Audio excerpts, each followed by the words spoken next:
can't be fleeting. And then you're letting him lead you. It doesn't matter how you feel. Saying he's led by God, but you feel like God is not telling y'all that. Do you still follow him? You said something interesting, Ish. You just said like men don't think the way that women do. So it almost sounds like you don't fully trust their expertise. So how could you successfully be led by So the women? majority of men don't have kids. Y'all are picking wrong. Y'all are literally picking the minority. Every man that's on this panel, y'all have more kids than all of us women. 51% of black men are single and childless. Excuses for the statistics. The statistics don't go well in your favor. So you say things like, okay, are they shooting blanks? Or they because men, I don't feel like men are overall passive aggressive. The majority of men. Do you think that silence is that passive aggressive? Because we will do that. Yeah, because there's niggas that'll use that as a way to trigger a woman. Like, because a lot of time a woman will tell you, like, when you're silent, it makes me feel like I'm ignored. So a nigga will do that intentionally. Yeah, no, I'm just because I didn't agree with the passive aggressive part until Mary said that. I'm like, okay, I can see men and be like, you know what? I ain't saying nothing else. Will unsubscribing from the Democratic Party help fix Black America? Let's just unsubscribe. No, you got to know why. I don't think so. That's the only thing that get black people together. You know what I'm saying? Like that's shit like that. Shit like that. Shit like Wow. that. What I think will fix is if black people truly understood politics. Because for a guy, because listen, it's so many different reasons for a man to want to hang out with his friends. Adrian, I'm not gonna let that slide. I heard you. Why do you think that it's older single women who share that opinion? Sometimes that's the case. There has to be balance. Explain what White History Month is. It's honoring the achievements of the greatest ethnic group in human history. Wow. I think all of that shit deserves a put him in the bathroom. Would you rather have a whore of a daughter or a gay son? Let's see here. Bruh. Because if she's a hoe, that ain't my problem. Hell, she just be a hoe. Shit. That's a whore. Definitely. Like, yeah, it's going to college a waste of time. Absolutely. I wouldn't think for biology. It's ridiculous. And can I just piggyback on that? Read this for me, Q. Okay, $5 super chat from Omega Green. Depends. Go for STEM, medical or law. However, if you go for BS degrees like communications, is that supposed to be policies? Or poli-sci, political science. Poli-sci, okay. Yeah. Or criminal justice, it's wasted time. Final thought. When you take a man's time, it's like taking his money. When you take a man's money, it's like taking his time. Simply put, we want something for it. If you're not interested, don't go out. Sis, hit me up. Let's clear your coochie balance. Do women, should they still be covered by men? Do women need to understand what it takes for men to feel like they should be covered by men? Yeah, absolutely. Like, women don't value men anymore, and it's evident. For women to admit that they're not equal to their men, women have to come to that conclusion that you are not equal to your man. Are you for spanking? Let's go around the room, yes or no. Q, you for spanking? Absolutely. Age. Mm-hmm. Okay, so big kids don't get spankings? You gotta fight them niggas. There's no difference between divorced women and single mothers. The man will, in both circumstances, suffer comparably with no benefit to himself. The benefits don't outweigh the cost. But it's still better to go with someone who hasn't gone through that. It's still better to not choose them. Have men been getting over on household duties all this time? Listen, but I don't touch a trash bag to save my life. So let me ask you, could you and your wife switch roles in what you do versus what for that person hold y'all back or let y'all go? Physically, can't nobody hold me back. Ain't no such thing as a fair fight. Direction, choose your own path. Don't just wear anything. Wear garments that mean something. We got hats. We got sweatshirts. We got jackets.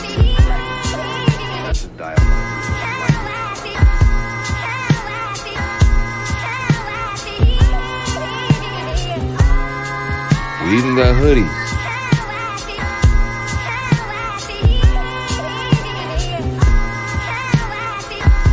Let's not forget our classic tees. Direction, choose your own path.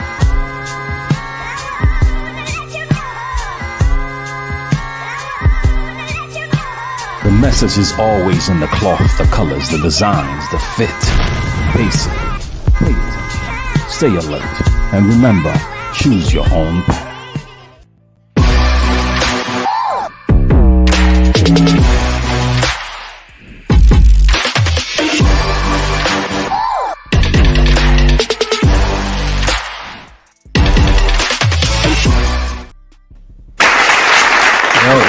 Yo, we here, DJ Hamp, this DMP, we in the building. Man, what's poppin'? Mr. White, what up, though? Yo, why you got me on the bottom, yo? Mr. White, what up? My nigga, have you seen you, nigga?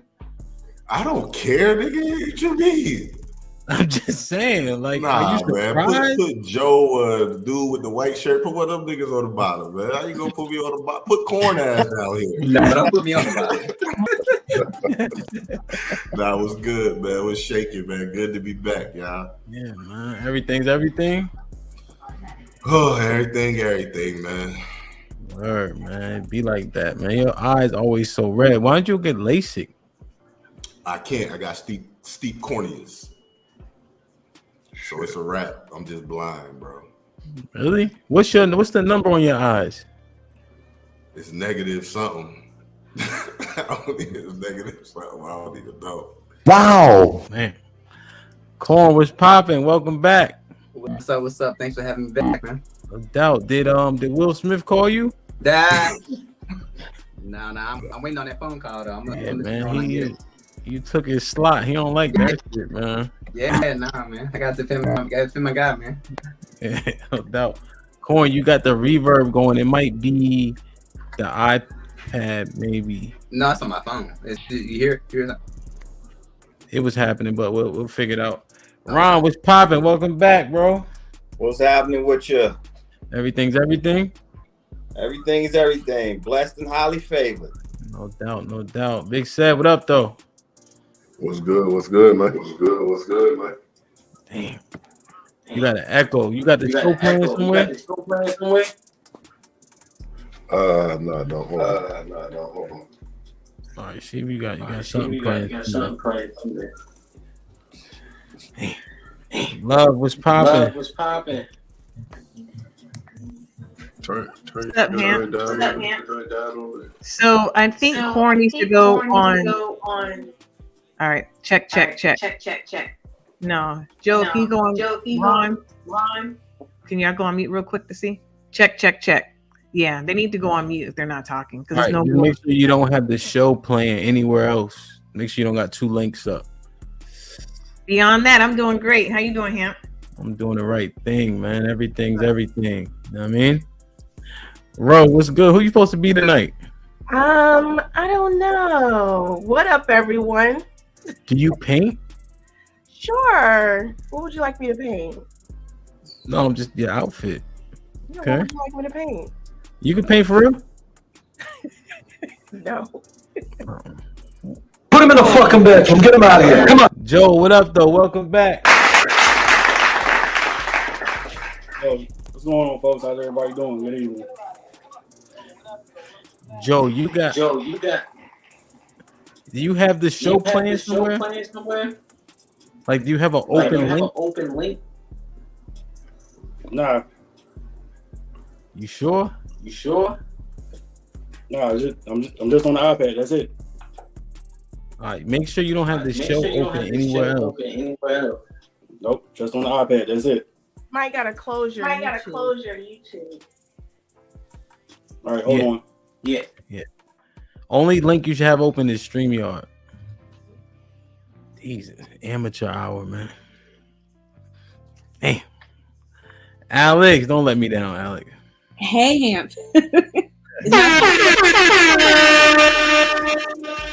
Hey, y'all. Wait, I want to. No.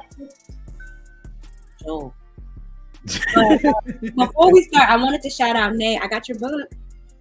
Probably can't see it because of the blur. No doubt. Q, what's popping? You already know what the fuck going on. Obviously, Alex know what the fuck going on. You know what I mean? Big supporter. We love you over here, Alex.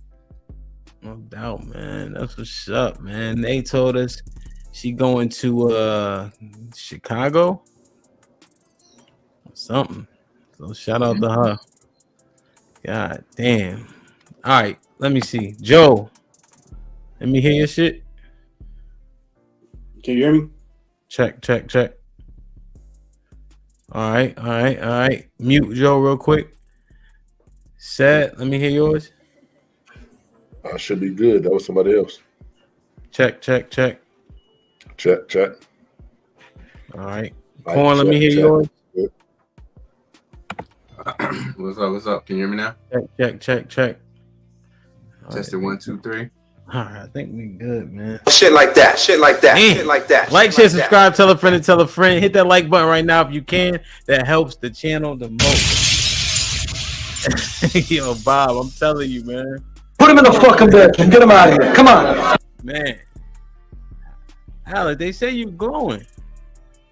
I appreciate it, y'all. Thank you. I don't see it, but hey, man, I you know. Always hate. John in here, the original was popping. Y'all always number one, man. Smash that like button. Double R Films in the building. Lionel was popping. So, this subject, we were on a midday show. I don't think it was the pop-up. I think it was a midday show. Asia had got off, and then it was mostly men talking. And Joel was in the chat like, yo, we should speak more about the confidence in men, how it manifests, so on and so forth. I'm like, oh, that's a good idea. You know what I'm saying? Because I don't think we do it enough, you know? And I think people be talking it, but what does it actually look like? You know? What is the line between so-called confidence and so-called arrogance? You know? How does it show up in people? Can it look different depending on who it is that you're dealing with in the circumstances? But I need to ask this question. I asked the lady yesterday because it was not a topic just like this, but I feel like it has a similar feel. It's never the people on the panel. Like when there's a panel full of women, they never the hoes that we talking about. They don't got no hoes in their friend group. When we talking about men, it's not the men on the panel. They not the betas. We only talking about betas. Everybody on the panel getting pussy. Everybody on the panel is tough and they've been in a fight and they never been beat up and shit like that. And everybody making $100,000. How do we always manage to get panels full of alphas? Full of exceptions? Why is that? Why is that, Mr. White? Yeah, cause that shit not true. But why we always talk like we talking about other people when we talking about shit that shouldn't fit us, even if it might? Well, sorry, not even shouldn't. Things that we don't want to fit us, even if it might.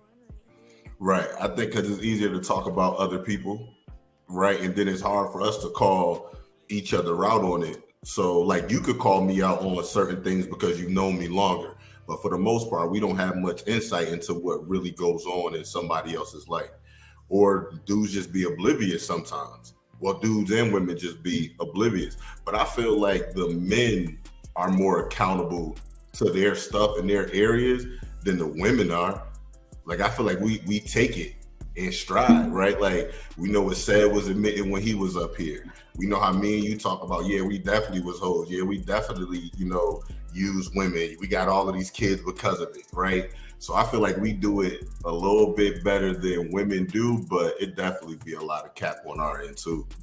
One point, I think you're 100% accurate. One point of correction: we're not hoes, we hoe makers. Let's get that clear. I'm going to jump on it. I'm a whole mongerer. Okay. All right. Let's just be honest about that. So, what is it though? How did I find all men that are the exception? Huh? Well, two, because on the internet, people can be whoever they want to be. So niggas be up here living their best lives. They super confident. It'll be a totally different story if you held these conversations in a group, or we was just sitting there, no cameras on, and it's just us talking. A lot of men wouldn't say nothing. They would just sit there, fall back, and just chill. But here, everybody's Superman. Anybody can put the mask on, and there's not much evidence to say it's any otherwise, right? It's hard to challenge them with facts or anything because we don't know these niggas. Okay. So said when we have the beta conversation, we always talking like we talking about other people. What make us so fucking alpha all of a sudden? Well, I don't think it's anything that necessarily make us alpha, but it's only certain niggas that's gonna make the cut. You know what I'm saying? We are. How is it us? What are we doing that's so great that make us alpha? Because we lead small companies with less than 100 employees. I mean, everybody brings something different to the table that I know of. Well, just the guys that I know. Like, I don't know Corn as much. I don't know Ron. I don't really know Joel. But I know you and A. I've had the experience with you and A for a minute. So I know in regards to y'all two and what y'all bring to the table and what we've experienced as a group, as a whole, what it is with us. You know what I'm saying? So that's all I can speak to. I can't speak to the other three gentlemen. I really don't know too much about them. So I don't know if they perpetrating or what. But is it possible that we betas and we don't want to admit it? I doubt it. Not the three that I know of. Like I said, I can't speak on them. But why though? We work, we take care of our families, we go home, we tell other men what to do. Hold on. Only 6 or 7 of the same people. And then we come home, go to sleep, pay bills, and do it all over again. We don't miss our taxes. We make sure we pay our mortgage. We listen to instruction. We barely vote. We don't know who our mayors are. What make us so alpha all of a sudden? But isn't that part of what makes us alpha? Isn't that what makes us the alpha material according to the standard of life? We taking care of our family, we provide, and we have businesses. We're doing all these things, and we're respected within our man circles, and obviously by the females that's around us. But men do that all the time, and they would be beta. The majority of men are beta, and they take care of their families. But they also, within their group of men, their men group per se, they are held in a certain regard within the men that really hold each other accountable. I see what you're saying. But if you only alpha in a group of 6 niggas, are you alpha? If you alpha, you alpha. It's not going to change no matter the group that you in. And like I've always said, when you walk into a room, when certain people walk into the room, regardless of what, and when they walk into or even around certain men, you get that vibe regardless of what the situation is. You can tell when somebody's perpetrating something or they're not really being honest with themselves with what they're doing and what they're saying. What's up, Ross? I know we talked about that and we all nodded. I nodded too. But what does that look like when a man walks into a room? How does the room change? What does this actually look like so I can look for it next time I walk into a room or somebody who think they alpha walk into a room? I got to get to the bottom of this shit because I feel like there's a lot of fucking capping and I'm sick and tired of being sick and tired. Ain't that what they say? How does the room change when you walk in there? How does the room change when you walk in there, DJ Ant? When you walk into the room, what happens? When I walk in the room with my book bag, they like, finally, this party about to pop. That's it. When you walk into the room at work, that's it. That's all. Oh, shit, get quiet. They know if I come in, if I got to come to the job, somebody getting fired. But that's because I'm in charge, though. But is it just because they're not insubordinate, though? Because beta men take orders well. It don't make me some macho man because I'm working with beta men who actually make sure the world wakes up and goes back to sleep every day. But we also said that alpha men take orders well too when it's their role to take those orders. Because like I said, on this is your show, this is your shit. You see what I'm saying? So we have to somewhat succumb to your order in regards to what's going on with the show. That doesn't change us from alpha to beta just because we are adhering to whatever you have in place in regards to the show. Yeah. I think you have a point there. I'm just wondering. I'm just wondering, do alpha men who are 100% alpha all the time, do they join panels where they ain't in charge? Oh, y'all didn't think I studied the test before I took it. Y'all thought I was gonna come in here playing with y'all. No, but so the thing about an alpha, you can be an alpha and follow.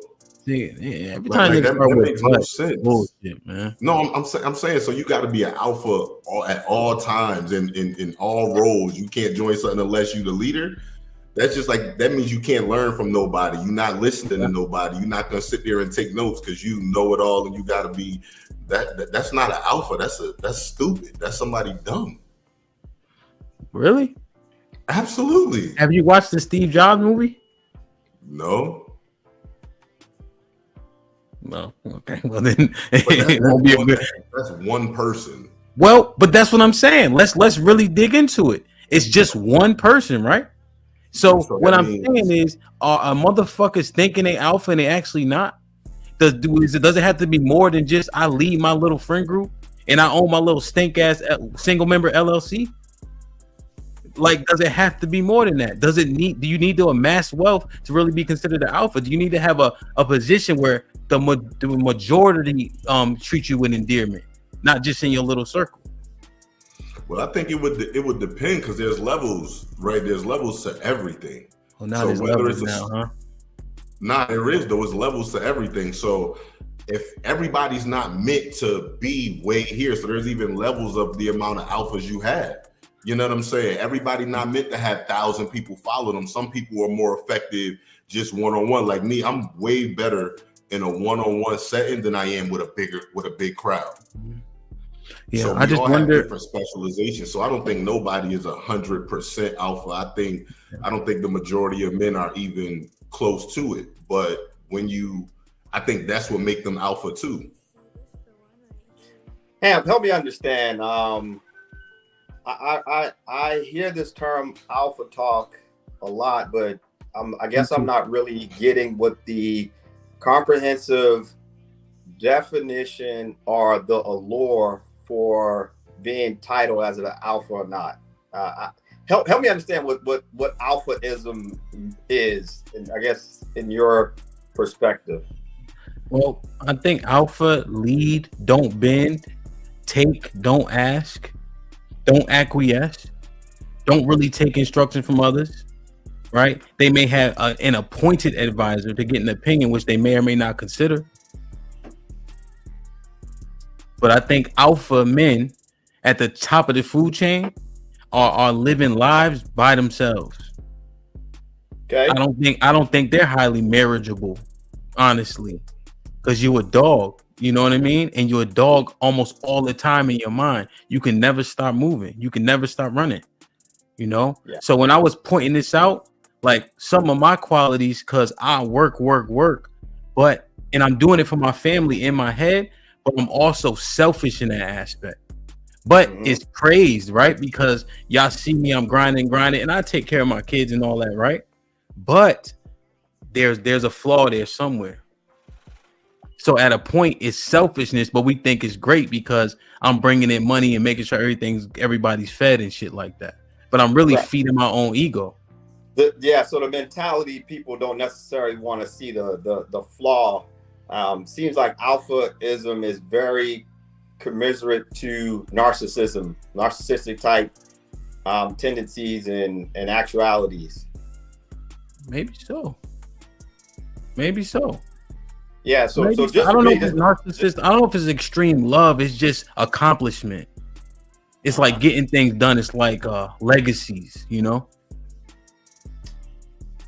Okay, but then the legacy for what purpose? Because you have a lot of people who force their legacy, and that's what you call, domination and imperialism, for the sake of never being forgotten and essentially feared.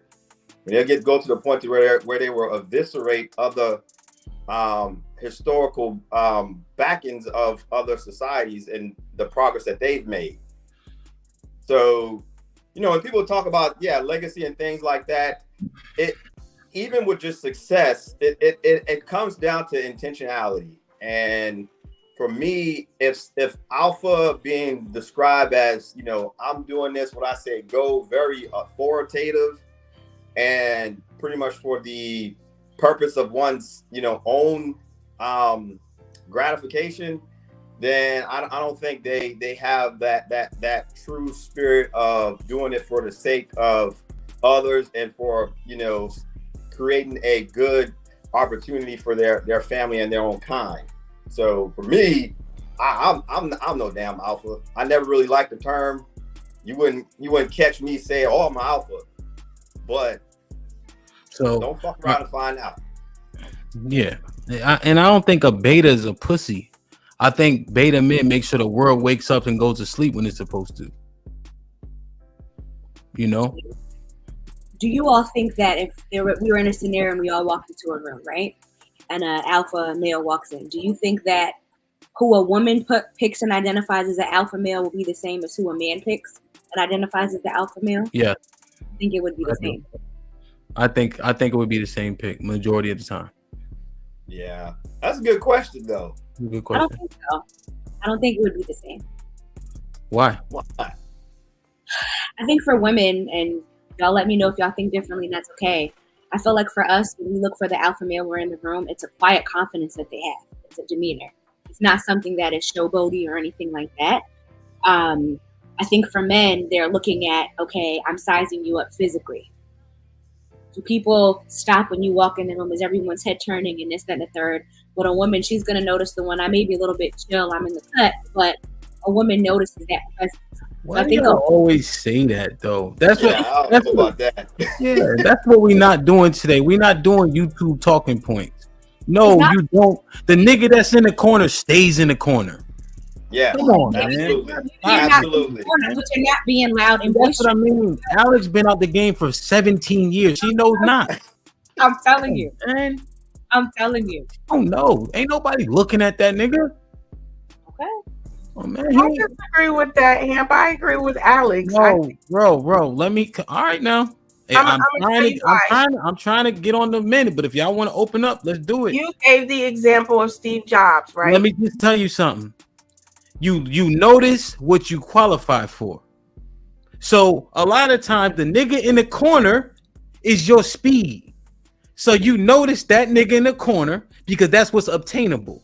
The nigga with the bottles and he popping bottles and doing his thing and he got all the bitches. No, you ain't looking at him because you don't got that. Ain't an option. I don't think she literally meant he's standing in a corner. Yes, she did. No, I didn't. No, she did not. So if you take the example that you use in Steve Jobs, in his story, he was not the flamboyant, outspoken person. He always. I didn't introduce that to the conversation, so I'm not sure why you're addressing me. You should be talking to Alex. That's an example. You said no. I didn't say nothing about being flamboyant. Alex tried to make a differentiation on that. Yeah. I didn't say anything about that. What I'm so to trying kind to of say clarify, like we don't determine based on the person's flashiness as far as being alpha. At least from my standpoint, I would not depict that person who walks in the room being an alpha male. So I think your original point may not necessarily be correct because of your assumption of what we would choose or whom we would choose as the alpha just by exterior looks. So let me ask this. I'm Go sorry. ahead. No, go ahead. So my question is, what do y'all notice as an alpha female in the room? A what? An alpha female? I mean, an alpha male. Sorry. Oh, sorry. That was going to be my question too, Ron. What do they notice? What is an alpha male? That's a different question. I just wanted to make sure that. Let me ask the question. Do you guys agree that people be acting like we exceptions and we really ain't? Yes. Do you think people be capping or they just too self-conscious to admit it? self-consciousness. It's the appeal that we want to portray on social media, and I think that we tend to be similar to the circle that we keep. So, for example, Hampton, you were talking about, when you selected the panel, you have personal relationships. You are around people, you are around other males who are responsible, maybe business owners who handle their business, right? So that's why you can select the panel who seems to be of the exception. Alex, is it me or is Alex Mike? She sounds like she's underwater. You're underwater,Alex. Bruh. Put him in the fucking bedroom. Get him out of here. Come on. Go ahead, say Alex. Go ahead. What? Oh, you want to say something? No, I was saying that that's just like with the exception piece. It may seem like you pick all of the people who fit the exception mold because you selected the panel. You have personal relationships with them, and with that, it's saying that you're picking people who are similar to you. So you are someone who is a business owner. You are a father who is responsible. So your friend group would look similar to that. No. Imagine. No. Ron don't got no kids. Joe don't got no kids. As a regular. Ron's not a whoremonger. Joel's not a whoremonger. Okay, Adrian is. You're good there. Yeah, and I don't own a business either. No regular. Huh? I think the most similarities I have with is Bub. After that, it kind of goes south. So I'm asking, do you guys feel like y'all are alpha males, like the niggas on the panel? Because I feel like there's probably only like 1.5 alpha males on this whole panel, if I could be completely honest. Like in our original Wednesday panel, I only feel like there's like 1.5 alpha males. Damn, a half? Mm-hmm. If I'm keeping it all the way above. Who's the half?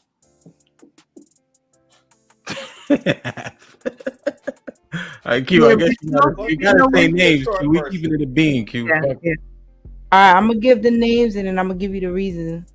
I feel like Hamp is the one alpha on this entire panel, and it's not because he runs the show, he's the moderator, all that shit. He just got alpha energy. And I feel like the half will be Bub. And the reason I say half is because he seems like he's very soft and docile with his kids. Other than that, I don't identify and this is no disrespect to nobody else. I don't identify none of the rest of y'all as alpha male. Yeah, none taken from me. No offense taken. Yeah, but y'all like more guests to me. So right. She was talking about the original Wednesday. Yeah, like the original Wednesday panel. Not the current panel today. Let me read a couple of super chats, see what the people in the back think. Shout out to y'all. I see somebody named Leslie get on too. Players only TV was popping with the $5. You have alpha, beta, sigma, gamma, and omega males. Alphas need a pack. Omega male are as strong as alphas, but run alone. Many conflate each type. I don't know. I didn't read it. I didn't read it, and it said that per se. I actually read it, and there's so many studies out there, so the terms might switch. Because I've actually heard that more with sigma from the things I've read, which is why I kind of stick to alpha and beta, because I feel like it kind of is just easier to have the conversation. But he might be right. Wisdom, Wild Wisdom 7-11 with the $10. Only a woman can determine an alpha. Put him in the fucking bedroom. Get him out of here. Come on. Rebel Rose was popping with the $5. Simply put, an alpha has a complete control of his reality. An alpha can conquer, create, and control, even if it means potential death. Damn. Okay. That resonates. Kevin, is that Mr. Kev? I think so. I think he came back. Hey, we spoke you up. We were worried about you. We ain't seen you in a month of Sundays, man. Glad you popped up. Rebel Rose with the $5 once again. For your information, don't listen to women on this topic. They typically want a lion in the circus versus the lion in the jungle. They want to control and not serve. Uh-oh.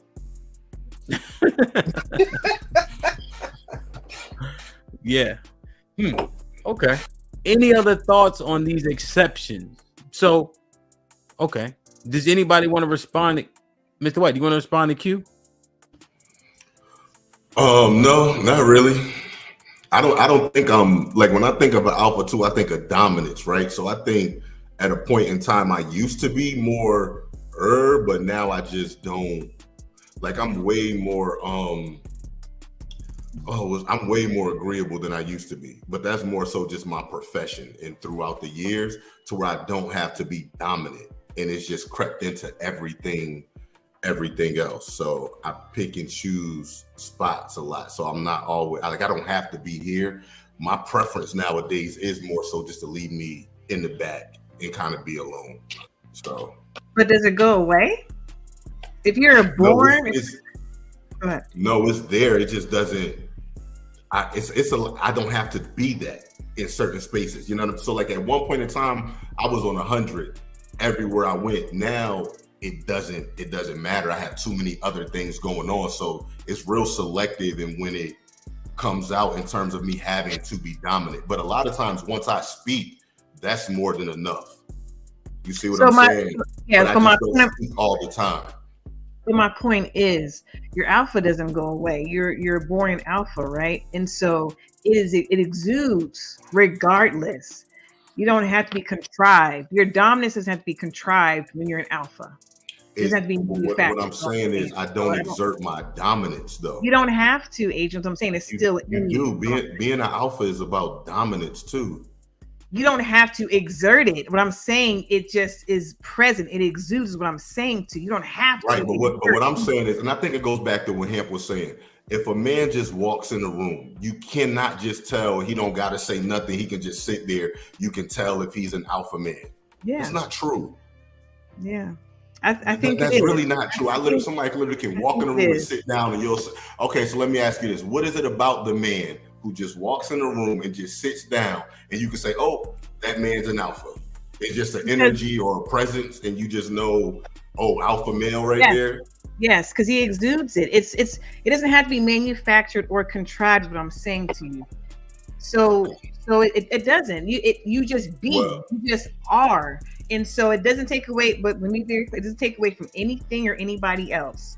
An alpha room just is exuding that. Well, I think that's an issue. That if you can just walk and just see somebody, if y'all can be that observant of things, y'all shouldn't be in the position that y'all are to be in so many fucked up men. No, don't say based on the energy, you know all of this stuff. I'm talking, Age. I didn't interrupt you, Age. I'll let you finish. We were both talking. We were both talking. I think that you all see it too. Like you all are gravitate. You all, when I say men, you must say you all mean men. You gravitate as well to the alpha.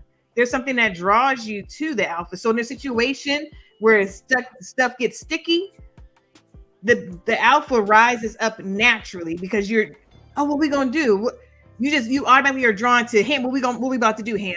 Or you not to say, but you look like what we about to do. It doesn't come from me just walking into a room. Like if I walked into a room, I'm not gonna naturally just. If I was just to see him right in the room, I'm not just gonna, let me just naturally just gravitate towards this nigga. Like it don't work like that. I gotta talk to you. I gotta see how you move. Of course. That's what I'm saying. But you're saying, hey, you can dictate based off of a way that a man is sitting if he's an alpha man. However you define alpha, because I know people define things totally different. So for me, I see it more as dominance. So go ahead. Let me say this. Let's nullify this quiet point thing. A lot of that for women is also attraction based and your options based. So when you talk about you see sun in the corner and all that, it has a lot to do with what you're attracted to and then what you think you can obtain. But I wasn't saying that. I'm saying like in the interaction with the men in the room, you'll see it. He doesn't have to sit there and lord his power over the men in the room. It is literally y'all interact with one another. We can see it as women, is all I'm saying. I don't say you sit in the corner not talking to nobody. It's through the interaction. Yeah, well, that's not. With your sticky situation, you're not going to just know if Hamp's quiet the entire time. You're going to see how he moves and how he interacts with people in the room. Is all I'm saying. That's not what your initial point was with me. It was hey, if somebody just walks in the room, you can tell. It wasn't based on his interaction. It was him just walking. I did. That's different, but that's all right. All right, so it's very important to understand. If it exudes, then that omits interaction. Yep. If he's interacting, then he's showing. It's not just some aura. So that's where the 2 points slightly contradict. He has to show, but also I think people have auras generally, and you may feel some type of energy from a person, and then it's crazy. You might feel an energy, then that motherfucker start talking and sound like Urkel. What happens then? So but the actions matter too. How we talk, all that matters too. I said all that. He exudes. It's going to be manufactured or generated. And all this initiated from me sitting there saying, Adrian, your alpha does not go away. It's still there, was my point when I very first started. Your alpha is still in you, is what I said from the very beginning. That's all this started. Right. But I was so I agree with you, love. We on the same page. I think I was just looking at it from a different point in terms of the action piece. Right, because I'm not going to engage like I would normally, and I'm not going to be like as dominant or the horse whatever, is dead. even though I have the ability to. The horse is dead. I appreciate you owning it, Mr. White, and not taking offense to it, because I remember him like shared some information about the different types of males, and I learned something about beta males in that I read. A lot of times beta has been thrown around to be offensive, to mean that you're at the bottom. The alpha's at the top, a beta is at the bottom, and whatever you identify as outside of alpha, a lot of them really aren't terrible, and it doesn't speak negative of your character. So the fact that you could like just take that in and own that and be like, yeah, I don't gotta be an alpha, but I'm still that nigga, like I fuck with it. Nah, because I identify as a man. Mm-hmm. Period. That's what I am. That's what I exude. And I wouldn't take that from you. But yeah. Like, definitely a man. It's also how women like argue. So hey. Like, do you see how Love said interaction and then aura and thought she said the same thing? Like it's Lady O with the Lady O with the $5. Trust me, Bub is full alpha. Omac with the $5. Omac was good. Steve, first off, shout out to Lady O. She the first member we had. Shit like that. Omac with the $5. Steve Jobs was an alpha in a room full of geeks, nerds, engineers, and bean counters. In a room full of army vets, he would be quiet as a church mouse. Steve Jobs, y'all didn't see the move. Like, if that was really him, I don't know. Wild Wisdom 711 with the $10. It's in ambiance or energy men give out. Hormones gets rocking, and in it kind of makes a woman smile. Adrian, you're not a woman. You can't feel it. It may bring you fear. Damn. Right. Rebel Rose with the $2. You want to respond? Yeah, because you know how many bodies I have? Like, Google me first. Wow. Shit like that. Numbers is crazy. Like, crazy. That's it. Rebel Rose with the $2. Alpha wouldn't even walk in a room he can't control. Double R Films with the $2. Alpha's got the Bruce Leroy glow. Betas don't. Like, share, subscribe, tell a friend, and tell a friend. Hit that like button right now if you can. That helps the channel the most. Ooh, that segment took longer than what is it too? Here for the tea. Shit like that. Thank you. Supporting this amazing show. Keep it going. Shit like that. Shit you like already that. Shit know, like that. man. Like We're gonna get into it. AT, I'm not letting these niggas run, B. Nah, we hold the ladies by what? Shackles. Say it again. Relax, first off. I don't need no pat. I don't need no help. I'm just here to support. I'm just here to serve you. Damn. Okay. So I learned this from Alex right here. What makes up a man's confidence? What are the components? What goes into it? Joel, what you think? What makes up a man's confidence? I think it's a combination of things. I mean, like your life experiences, how you respond to it, and then also you got to add that up with some actual results. That part. It's the results. Yeah. Is it strictly predicated on results? I think it's circular. I mean, like if you go through bad experiences, but you're not learning anything from it, and you keep repeating the same mistakes over and over again, you're not learning anything. You're not having any success, so you're not going to build no confidence off that. At some point, the results got to come in. It don't matter how hard you work in yourself. It don't matter how many weights you lift. It don't matter how much money you make. At the end of the day, you got to get some results somewhere. Whatever your results is you're looking for, somebody got to say yes. You got to have that breakthrough moment that says, "Oh, okay, something I'm doing is working." So the clarifying results, positive results. Correct, positive results. Okay. That resonates. What say you, Ron? That's a good question. I think results as well. I would also throw in the negative results, because you really can tell how a person, character, how they respond to like adversity and not getting what they desire and not meeting objectives. So that also can, bolster a person's confidence with their wherewithal and perseverance. The unfortunate aspect about confidence is that we do look and kind of get edified by other people and by what societal norms kind of drive as what is considered to be a confident man. I think that's the unfortunate aspect about how confidence can be, supported or bolstered even internally. So the more of a internal self-awareness you have about yourself, the more confident you can be, regardless of whether it's you're exuding something that is socially attractive or considered to be a confident man or not. Ron, okay, so when you podcasting, don't follow Love's rubric. Try to condense the answer so we can consume it all. Pause. So say it one more time for the people in the back. Remember, you talking to all right. You talking to majority C students. Remember that. Okay. Negative experiences, perseverance, having self-awareness. Okay. So the negative experience have to matter also. It does, yes. But to Joel's point, if you get no after no after no after no, how are you building confidence? Because you build confidence by the fact that you continue to persevere even though you're getting a no. It's not going to just be a no, then yes, or you get yes all the time. What happens if you constantly get no? So your confidence will, in fact, get lowered. Do you build confidence or callous?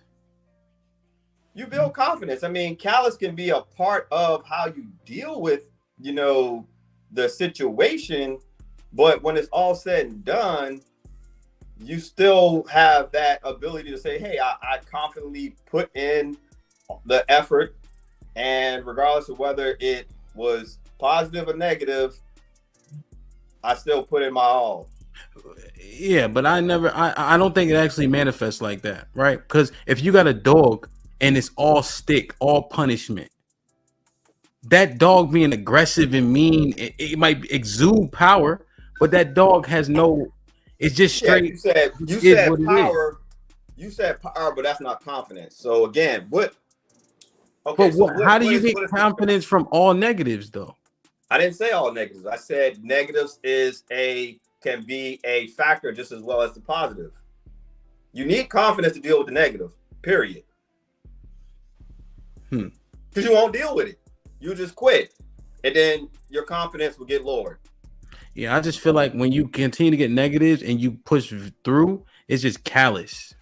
Like you build a callous to it, right? And a numbness, and maybe some toughness. But are you necessarily confident? I think that I studied the test before I send it out. Say that again? No, go ahead. I'm talking shit. Go ahead. Okay. Well, see, you're confident in your shit talk, so we're gonna build your callous. We're gonna make you more callous. Yeah. So yes, I think you have a point to which you can develop callous through negative experiences, right? But what I'm saying is, it's like through those negative experiences, you also can have confidence through all of that, like through, you know, dealing with it. And if you choose not to, then that's what your callous, you know, basically thresholds out. But that also is going to like lower your confidence. Basically, if you quit, you're not going to be as confident as you was. Go ahead, Joe. Hey, can I jump in there real quick? Yeah, go ahead. I don't think maybe callous. I don't think that maybe that's the word we're looking for. I think, and some part of this is going through speaking for myself. I think sometimes you don't. It's not necessarily callous that you build up. At some point, it becomes apathy, and then from there, if it keeps going, you become bitter. And those two things are never anything that's going to attract anything. Yeah, I like that, Joel. I see what you're saying. Apathy is worse than hate, ain't it? Exactly. Okay. Big said, what say you? What makes up a man's confidence? It's the learning from the negative and the positive for me and how I look at it. Because I mean, you're gonna take some L's in life, but it's all about learning and doing better. You know what I'm saying? Trying not to repeat the same mistakes, obviously, but I mean, they say, you know, you're gonna get 1,000 no's. It's about that one yes sometimes. And it's just like in business, like I might bid on this contract, I might bid on this contract, I might keep bidding and keep getting no's. But at one point, I might just get that 6-7 figure contract, and it's that yes that I needed. So in the end, it's about being confident in if it's about you, the product that you bring to the table, being confident in what you're doing, and you know, keep on fighting for what you believe. You on mute. Put yourself in the back room. What are components of confidence, though? Like, what are the attributes? Like, what makes this up? So, external positives. What is it? Self-esteem, success rate. Man, it's a conglomerate of a whole bunch of different things because, like I say, your success rate might not be that good depending on what it is that you're doing. You know what I mean? Whether it's something like, let's say Q, she's a comedian. She's trying to go to this club, that club, and they turn her down, but she gets that one club that gets her that pop, and now she's on TV. You know what I'm saying? Is she going to stop doing what she's doing because she got turned down? No, she just going to keep on grinding because she's confident in what she does. And it'll be the same thing as a man. Like, again, with you in business, myself who's been in business, so forth and so on. We're going to keep on fighting for and be confident in what we're bringing to the table because we prepared, we've taken the time to invest in what it is that we're doing, whether it be ourselves, whether it be whatever it is that we're doing. So preparation is also part of your confidence. For the ladies, broke nigga, can he still be confident?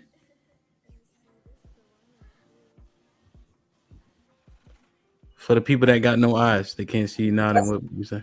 Yes, they can.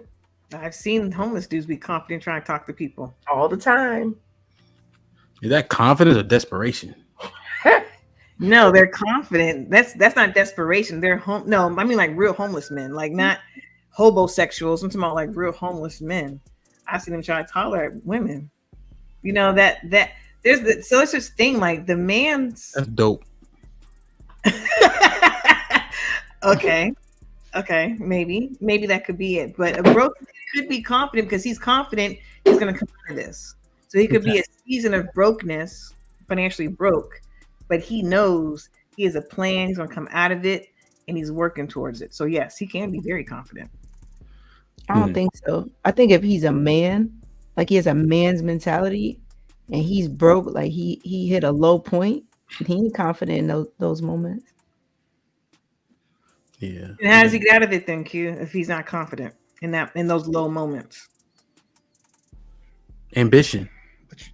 Yeah, I was gonna say you can't keep speaking from a man's perspective, neither, Q. Like that's the craziest thing about it.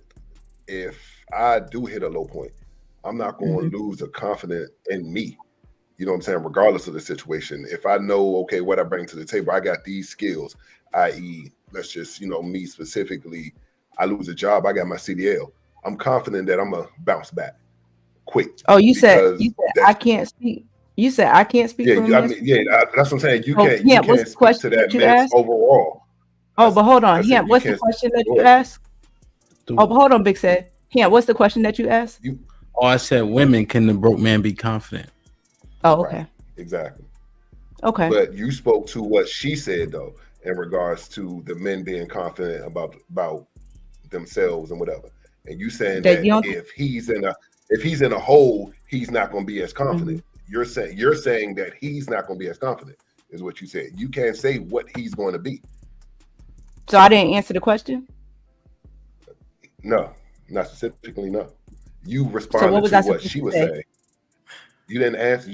So what was I supposed to say as an answer to the question? You didn't answer the question specifically. You responded to what she said. You didn't answer Hamp's question. I was answering Hamp's question. Yeah, she's because I said, can a broke man be confident? She's like, a man with moral principle and values, what I assume she was talking about, is not going to be confident at a low state. To answer Hamp's question. Yeah. But you were responding to what she was saying in regards to whether or not a man is confident. And I understand what you're saying. Hamp's question. Ham said. To answer Hamp's question. Yeah. Okay, I hear you. But in the end, at the end of the day, when it comes to this, just like the gentleman said, women responding to what men can and can't do or how they feel, can't do it because y'all aren't men. Y'all can't say how we would feel and how we handle such a situation because y'all can never be in that situation that we're in. Y'all don't have the okay, but that's another show. Big said that's another show with another topic with another. It's not. It's this topic right here that we're talking about. We're talking about a man's confidence. Period. Point blank. You're saying that a man can't be confident. So y'all are pulling down the energy of the show. So Hamp flipped it to the women to kind of give us some zest. So we then were asked the question. So I answered the question. Dang, Q just damn slapped all of us. It's like, wow. I told you I don't mess with nobody who don't come for me. I don't. I sat here. I answered Hamp's question. And the crazy thing is, all of us. God damn, you low energy niggas. That's what she said. But the crazy thing is, I don't think she was wrong. Chief, I didn't give you a spot up. You wasn't on camera. Bring your ass back. What did I say? I don't think she was wrong. I think if I get to a low point, my confidence is gonna dwindle. It doesn't mean I'm not gonna still work hard and I'm not gonna still be ambitious, but I'm not gonna be feeling the same. Right? I'm not whole, is the point. Because I'm not used to being broke. But so your confidence is natural. Okay, you're not. It's not necessarily natural that your confidence gets broken like that when you're of a certain ilk. Not broken, dwindle. It's just that. So even if dwindling, you walk, you know that you're going to. Go ahead. No, go ahead. You know that with you and how you are and what you bring to the table and what you do, you're going to bounce back. A certain individual knows that. Okay, I took this L.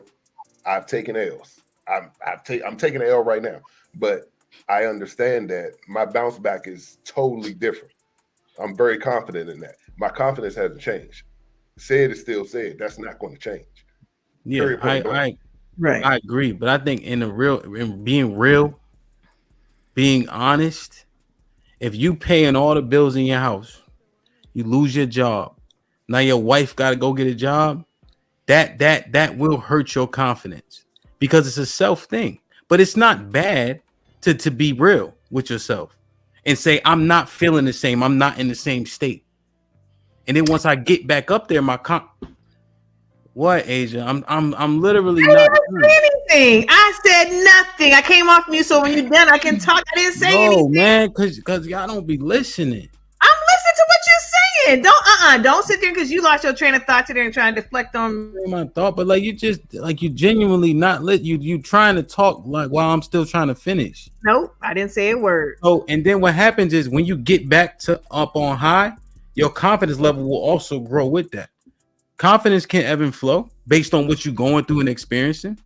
Don't mean that you don't have intestinal fortitude in the process. Intestinal fortitude means balls, Asia.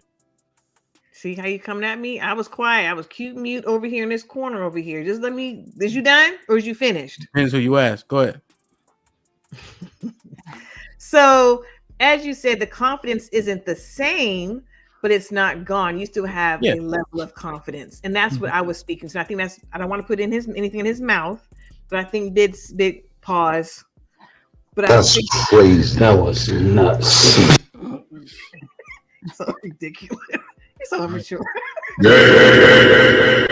I think you were speaking to the levels of confidence. That's what I'm saying. I'm done. Go ahead. You got it. No, but love, that's literally what I said. I said dwindle. I didn't say go. And I'm agreeing with you because we're saying the same thing. That's right, it. Well, you don't gotta be redundant and say what I said. Thanks. Again, yeah, I was gonna say like that's just like if I'm like doing acting auditions, right, and I'm constantly not getting booked. Eventually, it's gonna mess with my confidence of trying to get booked. So yeah, I agree with you. Let me catch up on the super chats real quick. Massage Ninja Net, huh? You said it right. Massage Ninja now. What's up now? Still low key 21 with the $2. Confidence without results, delusion. Damn. OMAC with the $5. Consistent positive actions, progressions, and achievements build confidence. Failures that a man has builds character and matures the mind. Okay, I like that distinction. Chief the poet, black people, I love y'all. Hamp, we got to fight now because you gave someone my spot. Pound respectfully. Nah, Alex up here just filling the lane. Don't do that, Hamp. So players only TV with $2. Knowledge plus repetition equals confidence. I don't know about that one. That's insanity. Especially Yeah, if you're not getting results. Yeah, because the results has to insanity. go into that equation. Yeah, exactly. Yeah, that quadratic need another variable. Wow, Wisdom 711 with the $10. And alpha has no low point, no pity parties. I understand what said is saying. No time to dwindle. Andre Dale with the $5. Consistency, perseverance, discipline, perception, perspectives, etc. Negatives doesn't build callous. One's perception and perspectives does. Okay, I feel like it's a word salad, but it might resonate. Okay. Okay. So, all right. Let's do this. Okay. So I don't know how well we did with what makes up a man's confidence, but I think we got somewhere. All right. Let me ask this question. Let me share my screen. Like, share, subscribe, tell a friend and tell a friend. Hit that like button right now if you can. That helps the channel the most. Y'all see my screen? Yup. I've never seen somebody without self-belief achieve anything ever. I've never seen somebody go, I can't do it, and then do it. Never. How can they get self-belief, though? That's a combination of factors. The first thing is your environment. Everyone understands they're the sum of the 5 people they spend the most time with, but they still spend most of the time with idiots. It's kind of amazing to me. If you're with 5 brave men all the time, you're going to be brave. If you're walking the streets with 5 predators and a fight goes down, you're going to feel brave because you're with brave men. It's kind of like this amazing energy that men have amongst us. It's like we can transmit to each other. It's how we all charged at the gunfire in the world wars. One man's brave, everyone can be brave. It's kind of how it works. The first thing is your network, which is why I have the War Room, my online network, which is people who live by the tenets of masculinity as a whole. This is why I advertise it all the time, because the things I've created, James, genuinely are the solution to the world. I'm not just complaining about the problems. I'm fixing it all. I've never seen somebody with... What you guys think? Is he right? They say you are the company you keep. So yeah, I agree with that. Yeah. That's exactly what I said earlier. That's about the only part I agree with. There's also a scripture that says bad communication corrupts good behavior. So, what the fuck Corn talking about? Can you hear me? Yeah, we can hear you. We don't know how that pertained to what he said. I'm saying there's a scripture that says bad communication corrupts good behavior. So if I'm trying to be a good guy and and I'm hanging around a bunch of people that's not trying to do right, thugs, whatever, then I'm gonna end up eventually falling into the same thing they fall into. So that's what Okay, that's fair. Joe, what did you disagree with? Pretty much everything you said outside of you are a combination of the people you hang with. What did he say? The rest of that, the rest of that shit about, leading a group of men and charging the war and he's fixing all the world's problems. Like all that shit sounded like podcast speak to me, for real. Especially given that it's Andrew Tate and he be saying a bunch of wild shit. Well, he said if you walking down the street with capable men, you gonna feel more invincible. Right, but that's basically an extension of you are who you hang out with. Like he wasn't reinventing the wheel with that. It's basically an extension of what he already said. Yeah, he was clarifying or expounding on the point, right? Right, and that, I agree with the you are who you hang out with. But most of the rest of that, it just sound like word salad, as y'all like to say. But I think, Ron, just one question: does it make sense though? Is everybody brave, or are they only brave because they with everybody? Depends on who you with. I mean, if you trust the people you with, if you hang around, if you got a circle full of trustworthy friends, and y'all put in a situation, if you trust them people, yeah, you're gonna feel a little bit better about your chances. But is everybody brave, or are they only brave because they with everybody? Some people are braver in groups. Like some people ain't brave by themselves. Some ain't no answer. You can say some. Hold on, Ron. Don't post no bail for him. To answer your question, no, not everybody's brave. Okay. All right, Ron, go ahead. My bad. No, you good. You good. I think like some of that stuff he's talking about, I mean, it has some merit, right? You may feel like you're secured because you're around these capable people, capable men. But that does not mean that you are more capable or more confident in yourself. You're just around people like, all right, I can go in the background. They handle this shit, starts to pop off. So that's kind of like, false security.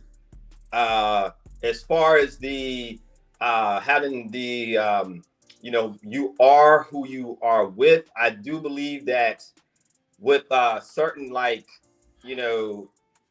energies and just being around people that can build up a level of wherewithal to take care of something. You know what I'm saying? Like he mentioned the thing about being in the army and you're in the war zone and whatnot.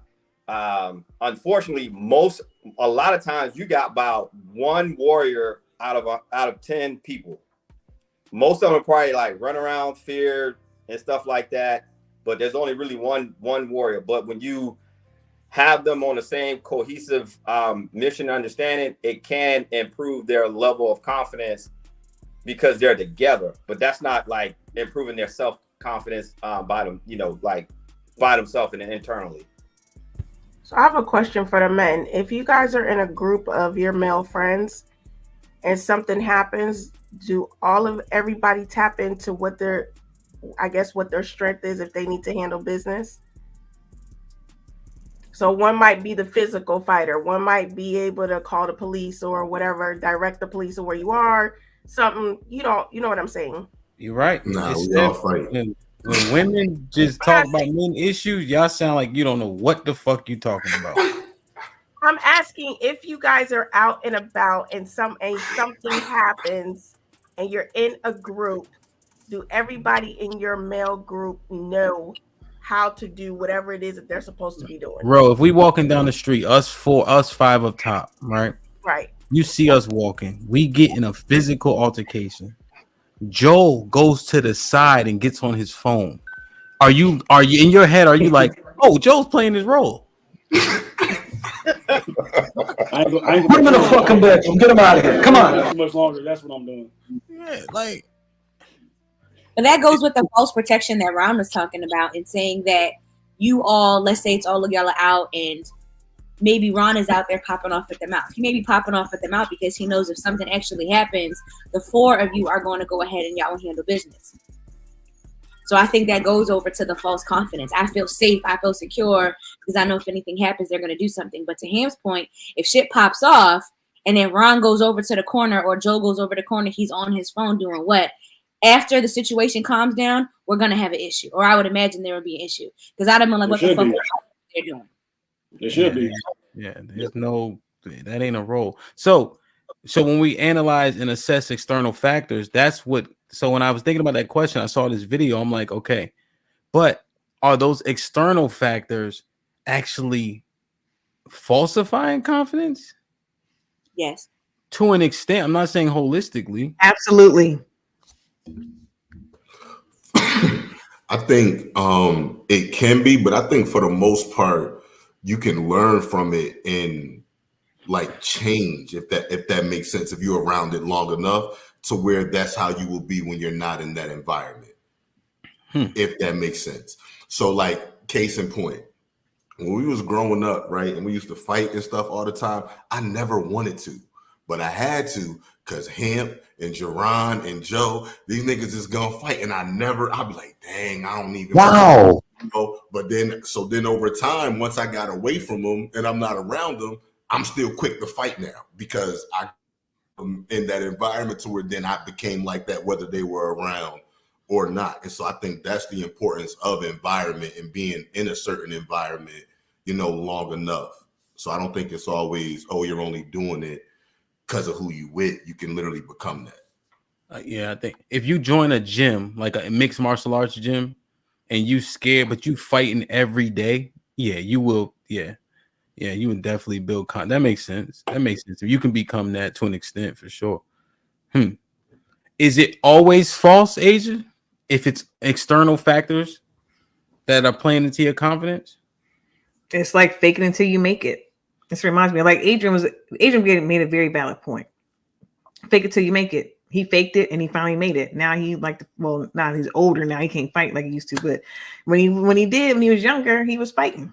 So yeah, it can be a learned response or a learned bravery once you're outside of that group because you learned around your circle.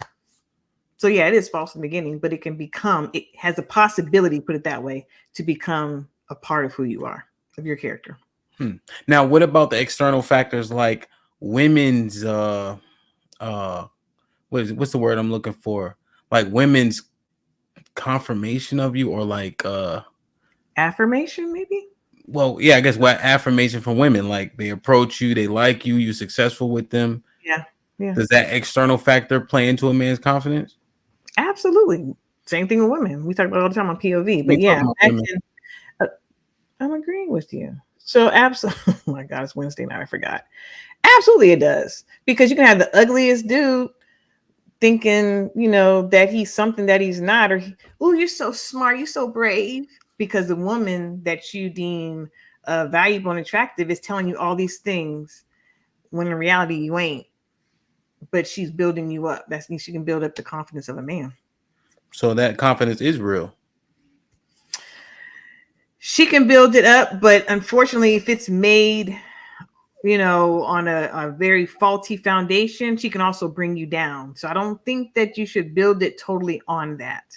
Just as easily as it is built up by this external factor, such as a woman, it can be torn down by that as well. So be very careful of letting your confidence be built up upon that.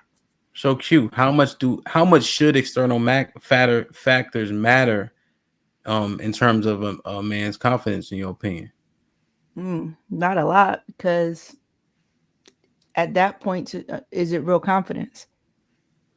Well, if let's say a man's overly successful with women, then when he become confident, as long as he has the results, right? That confidence would be real. Well, real in those instances, right? Real in real time. But then when that's not happening, it's not real. It's like not to its core. It's not real confidence. You think it would be shooken a little bit, like if he's not having success with women? Because it's just based on results. Yeah, because he's based his confidence on those results.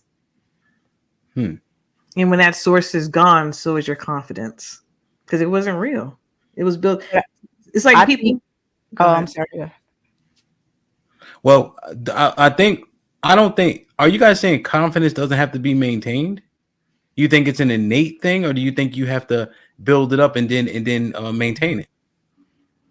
I think it has to become a part of who you are. Again, I think it's very dangerous for it to be always based upon external accolades or external factors is what the word is, external factors. That's dangerous because once those external factors change or they go away, so does your confidence. Is it directly attached to that?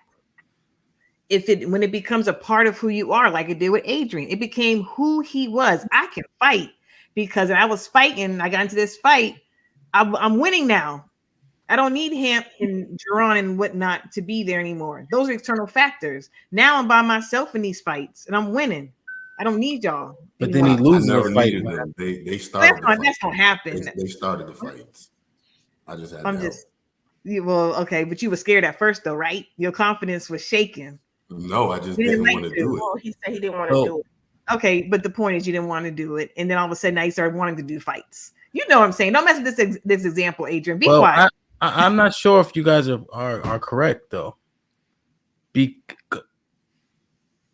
So said, what do you think? Like if I'm successful with women, and so I get rejected a few times, that doesn't totally break my confidence, but I still have to maintain. You got to maintain anything, right?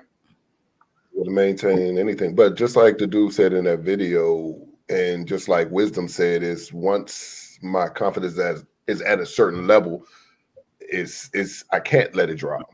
I can't not be able to do what I need to do, whether it comes to women, whether it comes to jobs, whether it comes to whatever part of life that you're living in. Once you're at a certain level of confidence, it's hard for that to go away. Okay. Nah, I'm with you here. It's something. Oh, good. Mike Brown, member for 4 months. Shit like that. Did Rose say take the weed and leave the money? Did she say that? I didn't hear that part. She did. Bro, she meant. No, I didn't. I'm gonna tell you right now.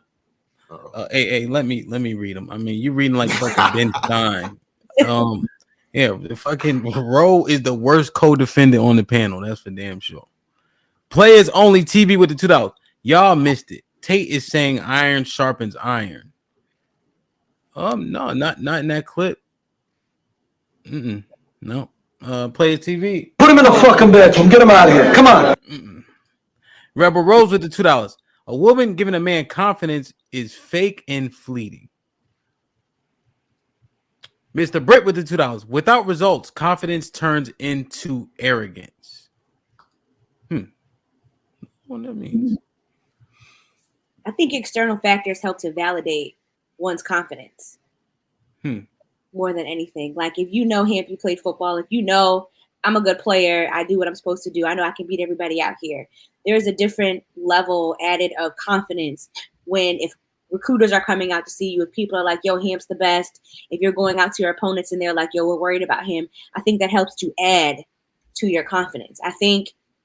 But I do feel like it can be a little bit fickle in this example that Adrian used earlier when he was talking about back in the day, he was getting all of the women, and I'm sure the women helped improve your confidence. But did you have that confidence about women or with women prior to? So remember, and like Hamp was saying, it needs to be maintained. So the result is I kept achieving the goal. So yeah, I achieved it so much that I can get shut down 10 times. It still ain't gonna matter. It's still gonna be there. But if I was to get shut down for years in that area, my confidence would start to dwindle. So a man does need to keep getting the results in different areas or some way, shape, form, or fashion, or the confidence will be gone. But then for that, is it confidence or cockiness? Because y'all will fuck like 10 rats and a goat and swear y'all doing some big shit. I had 2 bad ones in that between the 10 and the goat. You know what I'm saying? It was 2 bad. Yes, you see what I'm saying? So it's like, is that cocky at that point? Like, oh, I'll be getting bitches. Like, just when it comes to women, I don't think that that's confidence linked in there, but that's just my opinion. No, it's because, but what is it that I'm trying to achieve? So at that time, I was literally just trying to sleep with that many women. So my confidence grew because I kept achieving the objective. I went to school, got the degree, that I achieved the objective. I'm married, we're working through that. I'm achieving the objectives and I'm getting the results. So it's result driven, no matter what it is. As long as you're getting the results, your confidence in that area will grow. And as soon as and you that's stop not ego. That's not ego attached to that. Like it's just your ego's being stroked. No, that's your confidence. Yeah, that's why I'm confident, and it's overcoming too, right? So I think when Ron was talking about like the negatives, because I fell down and I got up throughout my life, falling down now, I know I can get up, and I'm confident that eventually I will get it right. So I don't think so for y'all, women help build y'all confidence. No, me achieving the objective and getting the results I want builds my confidence. Whether that's women, whether that's school, whether that's fighting. If I get the result that I go after, I'm gonna be more confident that I will continue to get that result, and then that would even spread to other areas of my life. Hey, if I could get women like this, what else can I do? Okay, let me do this. Oh, I was able to do that too. Okay, I could do anything now because everything that has been placed in front of me, I continue to do it. It's Now, not if it was all about women, and like I right. said, I started getting shut down, then my confidence would dwindle. Yeah. But that's when we was younger. I don't think we put much confidence in whether like we can get women anymore or anything like that. Now it just comes because. So then you weren't right. So that's before you were actually a man. When you were younger. Because that's just what I cared about. We were men. Young men? We were still men. Yeah. I still handled all my responsibilities then, even when I was thotting, you know what I'm saying? Or a whoremonger. Yeah. So Q, the result is achieving the objective of getting cheeks. And you getting a positive results based on what your goal was, which will build your confidence. Okay, so you could not be marriage minded, but still be considered doing man shit. What, having sex with women? Yeah, just achieving knocking down box, no matter what it looks like. Yeah, that was the objective. Damn, y'all live a sad life, but okay, go off. Why is it sad? If that's the objective. I mean, hey, to each his own. Well, you said it's sad, so now if you characterize it in that way, because you're putting so much effort into something that's so easy, superficial. Yeah.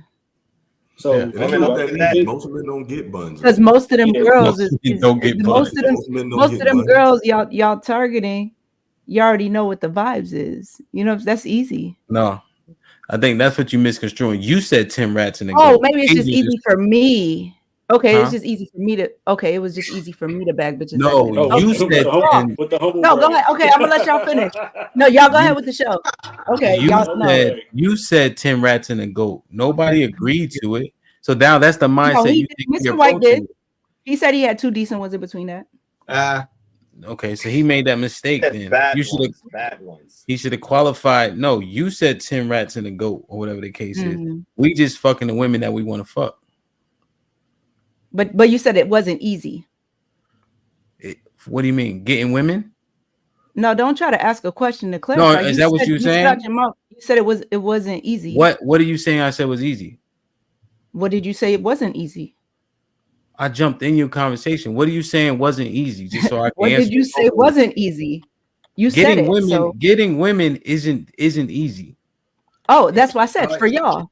It can't be easy. For you too. It can be easy. Okay. Yeah. I guarantee I've seen 4 times more women naked than you have. So yeah, but you're saying based on the numbers alone, it has to be harder for you. But let's be clear. You said achieving the ones that you want. Yeah, we go after what we want. Right, and that wasn't easy. No, for y'all. Approaching women is not easy. Right, the ones that y'all wanted, approaching them wasn't easy for y'all. That's what you said, right? All of them. You gotta approach women. It takes mustard. Y'all, that's some shit niggas do. I don't agree with that one. That's some shit niggas do. That's not. You had sex with 20 women in your life. You ain't qualified in that conversation either. You wanting to fuck on anything? Like, nah, we real easy, and some that's harder to get than others. Yeah, but overall, generally speaking, Corn, based off your experience, approaching women is not just a task like we just doing it. Like you gotta have some type of shit. Kind of somewhat build up. I will. Yeah, that's what I'm saying. Yeah. But that's what I'm saying. So we speak in two different languages because y'all approach them, y'all don't attract them. So we're speaking two different languages already. We approach. That's what we do. I don't understand what do you mean we don't attract? I don't understand. How we having sex? But that's what I'm saying. Go on with the show though. All right. No. You can't run because you ain't saying nothing. Now I'm on to right. It. But to attract them is different from approaching them. We approach women so they're not attracted to us. What are you talking about? No, well, they'll come to you, which makes it easier. Right. Corn, see somebody who gets it. There you go, Corn. Okay. Well, Corn said it. Corn doesn't know. He's from Tennessee. Fuck you know. And most women don't approach men. Most women don't approach men. Period. Don't convolute it because I got her. You guys know good and well women ain't approaching men. Especially when y'all young and fertile and as pretty as you ever are, you ain't approaching no men. Let's keep it real. There's some that do. This nigga said some that do. What the fuck is Corn talking about? Speak on the Corn. It sounds like you know something they don't know. Women don't approach men. The majority of women do not approach men. So yes, you have outliers that will. Okay, thanks, Corn. Thanks for stating the obvious. So it's our job, and we've been doing it, and we go get women. Are you saying we shouldn't do? I don't understand what your point is. That shit is asinine. Yeah. What? What are you talking about? It's not meant for you to understand. It's not meant for you to understand. It's not. Yeah, you showing your experience a little bit. I ain't gonna hold you. Well, no, y'all be more proud than me to have like 100 goats and shit. Like I'm not fucking everything. We know. So, we can tell by what you're saying. You got that all day. No, because you too pussy to approach. That's what I just got from it. It's about you too scared to approach, so you ain't getting results. You ain't fucking no bitches. I mean, if that's what you want to call it, but yeah, you're not. You're not approaching. Why would I approach when I don't have to? That's do. That's why you only got 3 or 4 bitches on your roster. Oh, you didn't think I could? Go off. You got it. Go ahead, love.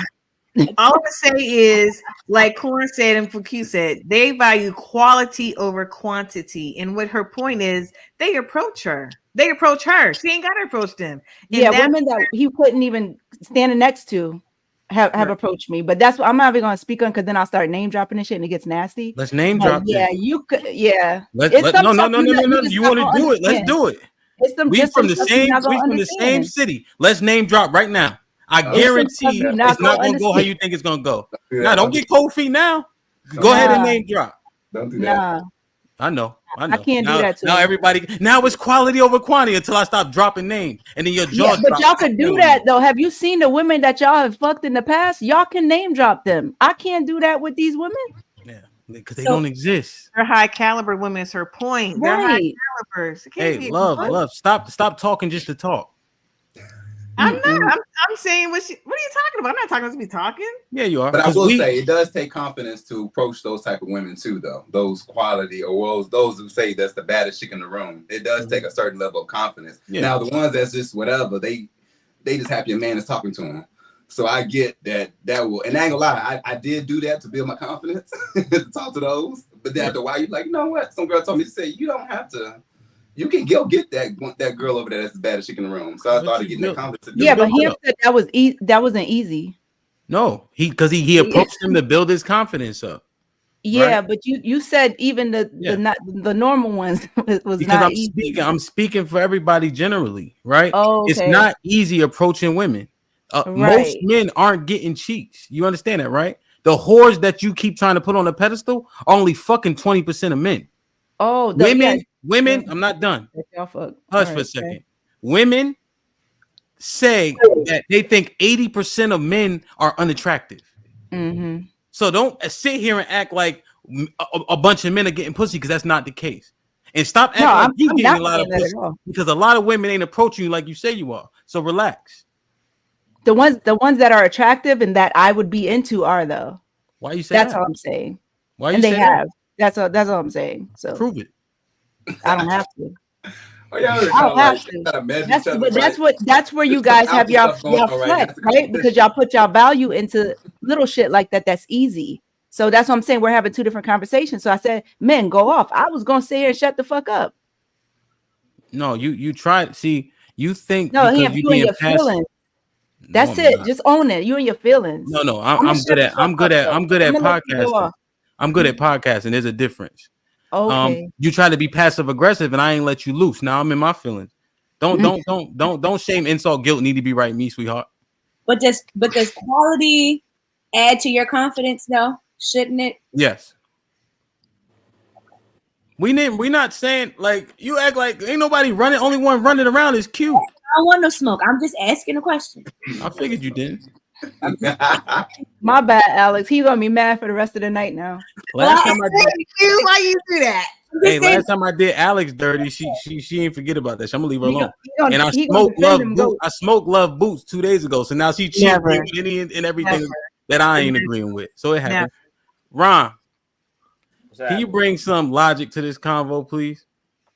I'm sorry, I kind of got lost when she was talking about how, you know, men that aren't marriage minded are such and such. So I just kind of, I honestly don't know where I really don't know where it was going. I understand what she's saying as far as like she attract quality women and that's the woman that she's into. Great. Quality women do build confidence. That's all I could. That's all I got. With that, so with Corn, I don't know your life, I don't know your business, but Corn, you are attractive. So once you got your confidence together, in your experience, do you now have to go to women, or do you find that more women go and they approach you? It's a mixture of both. Certain energy, just yeah, it's a mixture of both. I would say there were some they'll come to me direct. I mean, I was on a little bit of a public platform too, so I get that approach there too as well. So that'll make it easier for me because like, I recognize you from whoop, and I'll start talking to them just off of that. So that builds my confidence, obviously, especially if they fine or whatever. But I would say I would say it's easier for me now, yeah. But that took some time to build that up, though. Like I used to talk to like whoever just because I know I can talk to her, just because I know she's gonna give me a conversation because she probably sitting in the corner, nobody's probably talking to her or whatever, and I can easily talk to them. But after a while, it's like, you know, girls will start telling me, girls was in my ear, like, I feel like you can easily talk to them because you're attractive. And you knew. Because he knew he could get them, Alex. But that's what I'm saying. Well, I'm going to say for me, I'm humble, right? Like, I'm humble, right? I know I do model, right? But at the same time, I can be humble, too. So I know how I can come in the room. I may not go for that baddest chick in the room initially off the bat. It may take me some time to build myself up. She may have to give me an eye or something. Now, if she give me an eye, then yeah, I just go over there and talk to her. I say, oh, it's an open door. I got her. You know what I mean? I go over there. Because he agreed with me. Q think because he was chiming in saying dumb shit, he meant it. And then when you actually asked him to articulate, he illustrated what I was saying. It's not easy. That's it. Like, you got to build up some type of mustard to go get it. And so he started with the scutterbugs and made his way up. Yeah, I said that. Yeah, I did say that. I said that earlier too. Yeah. Let me read these super chats with some sense. Andre Dale with the $5. Confidence has to be maintained like a relationship, but it's from an internal belief in self, not external sources. I am who I am, period. Rebel Rose with the $2. Q is going to divide and conquer you all. She tried until Alex fucking Corn started listening. Andre Dale with the $2. Women don't approach, but they'll give you a signal. Yep. Bravado, what's popping? Somebody drop Bravado's channel in the chat, please. Salute. This might be risky. Shit like that. Shit like that. Shit like that. Shit like that. Shit like that. Joel. Is it what you think about the back and forth comedian and I had?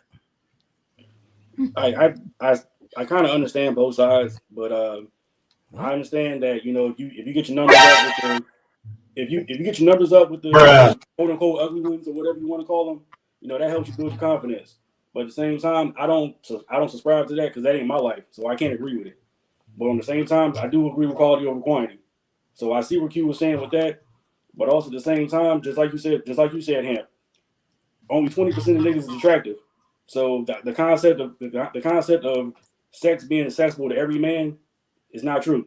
If you're not part of that 20%, you're not getting action like that. Is it an easy task talking to women? No. Especially if you're not part of 20%, it's much harder. It's like playing a video game on hard. Real shit. It's like playing fucking. You know what it's like playing? What's that shit? Metal Gear Solid on hard. You remember that? Exactly. Shit was impossible. Like that nigga Snake, man. Fuck Snake. You know. I'm sorry. I don't know if this is off the show. You know what's really funny though? I find that women that are really attractive, you have conversation and ask them what type of guys approach you, and they say it's always like the short dude that's ugly, that's whatever. And I'm like, how they got more confidence than somebody that actually looks like something to approach like that? So I got to answer that question. I'm not sure why is somebody that's like short, whatever, ain't got nothing going on, but they still approaching these tall VIP chicks. How is that happening? Ask them to quantify what's short and stuff. They probably a 6'2" nigga. They call it short. They're used to rejection, and I think when men are more attractive, they don't have to go out of their way. And maybe I'm just speaking for the DMV area, but and when I was outside, it was always the men or the women were throwing themselves at the men. The men didn't have to do anything. That's why I was asking you, Corn. Do you, in your experience, is it more so that women are coming up to you? I can guarantee you, Corn, if you came out here, don't know if you live here or not, if you're still in Tennessee. Yeah, but okay. Oh yeah, no, I went to homecoming. Oh yeah, I was getting approached for sure. They're gonna come up. It was easy. I ain't gonna hold you. I'm going back to Nashville actually. Right, so you don't have to do anything. Right. But I find that DMV is a little harder because women have a little bit more going for themselves. You know what I'm saying? They got their own career, they got their own stuff going on. So you got to come with some type of swag to approach them. Down in Tennessee, they looking for they don't have the options down there like we do up here to me. So I came down there. I was like, oh yeah, it was growling. Yeah, you still got to approach, man, for sure. Said, what say you? What say me? I guess as the ugly guy on the panel, I'll say that in the end, approaching females is approaching females. We all know that most females, especially if you're looking like something, not going to approach no dude. They might give them an eye, they might give them this, they might give them whatever, and that might give the signal like Corn say, okay, that might be my end. But to sit here and act like women are overall just going out running at dudes and we don't have to go and actually put in that work where they go from the night creepers on up to the bad joints. It is what it is. You know what I'm saying? You build it how you build it. You do it how you do it. Certain people have certain attributes or certain things that they've done that makes it easier for them to get any level of female, whether it be DJ Hamp, the intelligent Mr. A, me doing security since I was 17. So me being at the door at a club or working in a club, females seeing certain things that I do, especially if they're coming in there weekly, regularly, they might like that. They might like how I handle myself within that. So they might approach off of that. So like it's everything is based on where you are, what's happening in your world at certain times. Yeah. I think it might even be harder today than back in the day. Because the access has reached an all-time high with social media, and they think the double taps, they think men actually like them. So now their confidence is much higher than maybe it should be. So social media definitely has messed up the game as a whole, though, from the dating game to whoever's hollering whoever, because they get a friend request from whatever model, whatever artist, whatever, and now they on this high. Like now nobody can talk to them. Now everybody's beneath them unless you're on this level. So it's all messed up out here, especially with that social media stuff. Yeah, man. Love, what was you saying to back you up? Just so I get clarity. I said it. You responded. Say it again. She was right. It's quality over quantity. And women approach her, the quality women at that approach her. So she's saying what she wants is not hard to get. Y'all go after the goats and the rats, whatever, 100. And then you got to get y'all two that might be a little bit above a goat.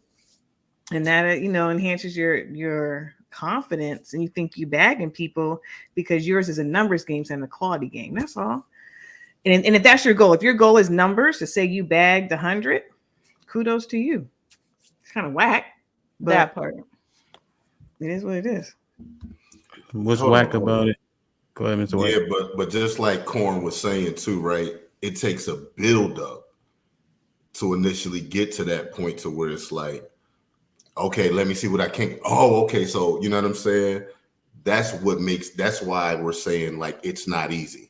Because to even start with that initial rejection to where you can even have a comfortable conversation with the woman, because we get rejected and it's like we're supposed to, right? So y'all could talk. I have quality, and y'all see how bad my wife is? No. You know what I'm saying? Let me throw that out there too. I've never seen her before. No. And I never. I'm sorry. That's fine. Send it to me. But all I'm saying is, I said what I said. I don't want to repeat it for the third time. Y'all heard me. But we heard you. But at the end, I call BS to that because again, it's a female approaching a female. That's feminine and feminine. A female is not approaching a male in the same manner. That's just not going to happen. It don't matter how you want to phrase it. It's not going to happen, though. A female can approach a female off some female type stuff, even if she want to holler at her. But we know within that community, a female is going to approach a female before she approaches a male on any level. So it's maybe the way the approach is different because women approach men. It's just different, and y'all may not catch seldom. it. Women, no. Let's be very clear. Women approach men. Were you talking about signals? Yes. It's not. That's not an approach. That's considered an approach, though. That's not. It helps. Hold on. You have no clue. You have no clue what you're talking about. No, I'm a signal's not an approach. Hold on, him. You gotta let me land. Let me. Why? Land. Because you asked me a question. I'm answering. No, I didn't actually ask you to say some bullshit. But you asked me what I said. I'm saying what I said. So no, you already answered. Then you went on mute. Then said something. Then you talking again. And now I'm still talking. Well, so what we're telling you. So let me just tell you this, so we can close this down. A signal is not an approach. Okay, not if you understand. She's an asshole, bro. Sometimes I am. Now what? What's next? You get on my nerves. Hey, listen. The feeling is mutual. Okay. Don't let him talk to you like that, love. Yo, King Simp is fuck. Joe, say something to this nigga. Yo, put Corn on the bottom, yo. Yo, put yeah, Corn man. on the bottom, yo. Yes, put him right here, man. Watch him, bro. Bro, what you think? A signal's an approach? No. Thank you, bro. Golly. And I think that it is easier for a woman to approach a woman, Q, than a man. But and I approach if I'm interested, I'm an approacher for men. But I think for women, even if they're not, attracted, wanting to be in a relationship with a woman, I think that even that environment is easier to approach. If they're interested, they don't know, or if they're not interested, it's easier to approach a woman than a man. Okay, and do you think that the caliber of woman matters, or is it all women? So I think regardless, if you are a interested woman in a woman and you've never been with a woman, I think it would be easier for her to approach you than to approach a man that she's been dating, regardless. Okay, so do you think that the caliber of women matters? I don't, because a model could approach you, a little number 2 could approach you, somebody like a 5 or 6 like myself could approach you. It's just the environment that we're in. It's easier to approach a woman than a man.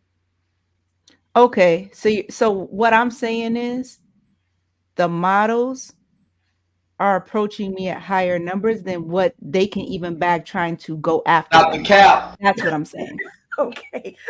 Be specific. Okay. Not the cap. Overall, it'll be easier because they're women.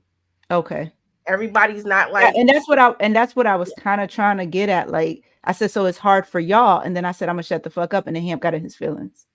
And why is Ro allowed to sit there and expand and land with her statement, but I couldn't land with mine because you didn't agree with it? Is that why?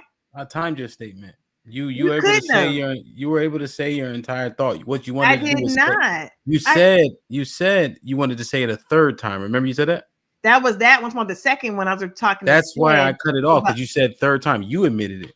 Yeah, the third time about the first part. The second part, I was talking about signals and women approaching men because I wanted to land about that part because it's true. Well, it was bullshit. Right. So it's because you didn't agree with me. Is that why you cut me off? Didn't let me land? No, it was wrong. I didn't want the people in the back to get influenced by the bullshit. You're very biased. You're biased. Also, whatever. Also, me and you do a show together. I'm biased, nigga. I made you, nigga. I know you did it. I'm self-made. Go ahead, Hamp. Don't start. Yo, hey, Q keep throwing these shots, man. I don't like this shit, Ron. It's facts. It's not shots. It's facts. I just think it's hard for y'all to believe because y'all think that gay women think the way y'all think. It's not the same. No, we don't think that. I guess the for me, Hamp is kind of like the why. I don't disbelieve that she may get a lot of beautiful women to approach her. To me, it's like, okay, so what? That's how I feel about y'all with y'all numbers, though. No, you actually seem like you have you actually kind of look and downplay the fact that men's confidence can be predicated just off sheer numbers. That's understood. So that's like a so what? It has to be, this replay of, okay, I can get better looking women than y'all. I to me, it's just kind of like, all right, what's the point? I think it's just a fact, Ron. About the quality. That's the point. Okay, that's good. That's fact. Yeah. Fact, heard, understood, acknowledged. Yo, that's what niggas say that don't get no pussy. They say, yo, it's about quality. That's what niggas say. Come on. Hey, we've been playing this game for a long time. The niggas that's not closing saying, oh, nigga, the bitches, I go for quality. Yeah, I bet you do, nigga. One chick a year. Yeah, you might as well make that excuse. Joe, you wanted to ask a question? Go ahead. I got a question, Joe, just a general question. Like, I kind of understand the whole, numbers thing, but at the same time, like, are we judging people for having a high body count? Because I know if like ladies, if a dude pulled up to you and for some reason he told you that he'd only been with 3 women, y'all gonna be looking at him funny too. Is it still a quality thing then? If he tells you it's only 3, no. Or are you looking at him like he can't get none? No, that's crazy. That makes That's a cap. So, all right. Do y'all really think that we like men? Do y'all really think that we like men that got a high body count? Alex, I don't know. Honestly, I don't know. I'm not a single. No, I don't think. I'm more intrigued by the man who doesn't have a high body count. Like you having hundreds of women, that's nasty to me personally. But I also think to myself, listen though. I think to myself, out of those 100 women, how many of those women come back for a round 2 and a 3 and a 4? That's what I think about. How many times are they coming back? You don't count them unless you hit it twice. Okay, but how often is that? So first time it may have just been the excitement. Second time it's just like, oh, okay. But if she don't come back a third time, I think you're more likely, like when a man has a smaller roster and it's continuous in this rotation, I'm like, okay, he's definitely giving her something that's making her stay. That's how I look at it. Now here's the crazy thing about Alex in the corner. She also says she looks at a man funny if he don't got kids past a certain age. Not even him being married. If he doesn't have a kid, she gonna say, "What's wrong with you?" So now you mean to tell me you believe what the fuck she just said just now? Come on, man. Because per society, as a woman, I'm thinking to myself, do you have commitment issues? What's the issue with you? Do you have commitment? It's not. It still feels bad. And it's not just me who feels like that. Women are going to look at men a certain way. If you are an attractive man, you are have a good job, all of these things, a woman's going to look at you like, okay, you have all of these things, but you don't have no kids. You've never had no serious relationship. Are you good? Are you okay? That's not the same point. Kids in relationship is not mutually exclusive, and you know that. You didn't say that before. Don't want kids. Now, are you mean so Joel's sentiment, you can't recognize it? So if you're saying a man doesn't have kids, you're gonna look at him funny. So if he only has sex with 2 women, he ain't putting it down. He don't got no roster. You're not gonna look at him funny? 2 could be a roster. Oh my goodness. Obviously, if them women kept coming back. Go ahead, Joe. Damn, Joe looked at it crazy. He was like, no, that's it. That's all I got for right now. That's it. Y'all, because y'all don't want to talk about the quality, right? Y'all don't want to talk about it. Are you giving her I hate to be explicit, but are you giving her quality dick? Or are you just out there slumming her? Like, which is it? Is she coming back? For me, as a woman, at the time, I'm like, yo, that's the one I want right there. Because he got a roster. That's more, to me personally, at the time, that would have been more attractive, because it's like he's doing something that's obviously making them come back. Okay, so what's attractive to Joel's point about the nigga who only smashed 2 chicks his whole life and he's 38? He said 3. Alex, if it's two goats and a rat, you should be looking at him funny. Yeah, but even if it's 2 average joints, you gonna look at him funny. Alex says as long as those goats and rats keep coming back, it's cool. You doing something?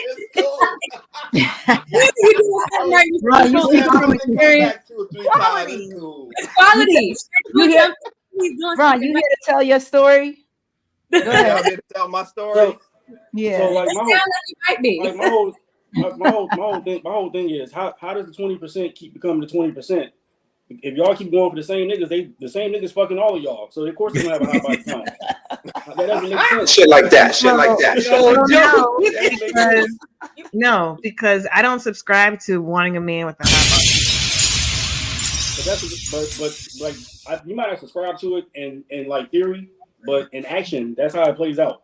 No. The original question was The original question was, do you look negatively at a man only had 2 or 3 bodies? And my answer was no. I'm not looking at him funny or bad if he only has 2 or 3 bodies or body count. Yeah, but y'all look at the man negative if you got 10 rats and a goat, like you said. Wait, which one is it? Yeah, that's you can't have sex with a lot of women. I don't. No. You getting ant by camping him laughing. You gotta let me land. He cooking. No, he's not cooking. You have to let me land. Well, okay, wait, love, because she gonna filibuster. Land on this point. How can you say that when Joel's point was saying it's still the same 20% of men getting the pussy?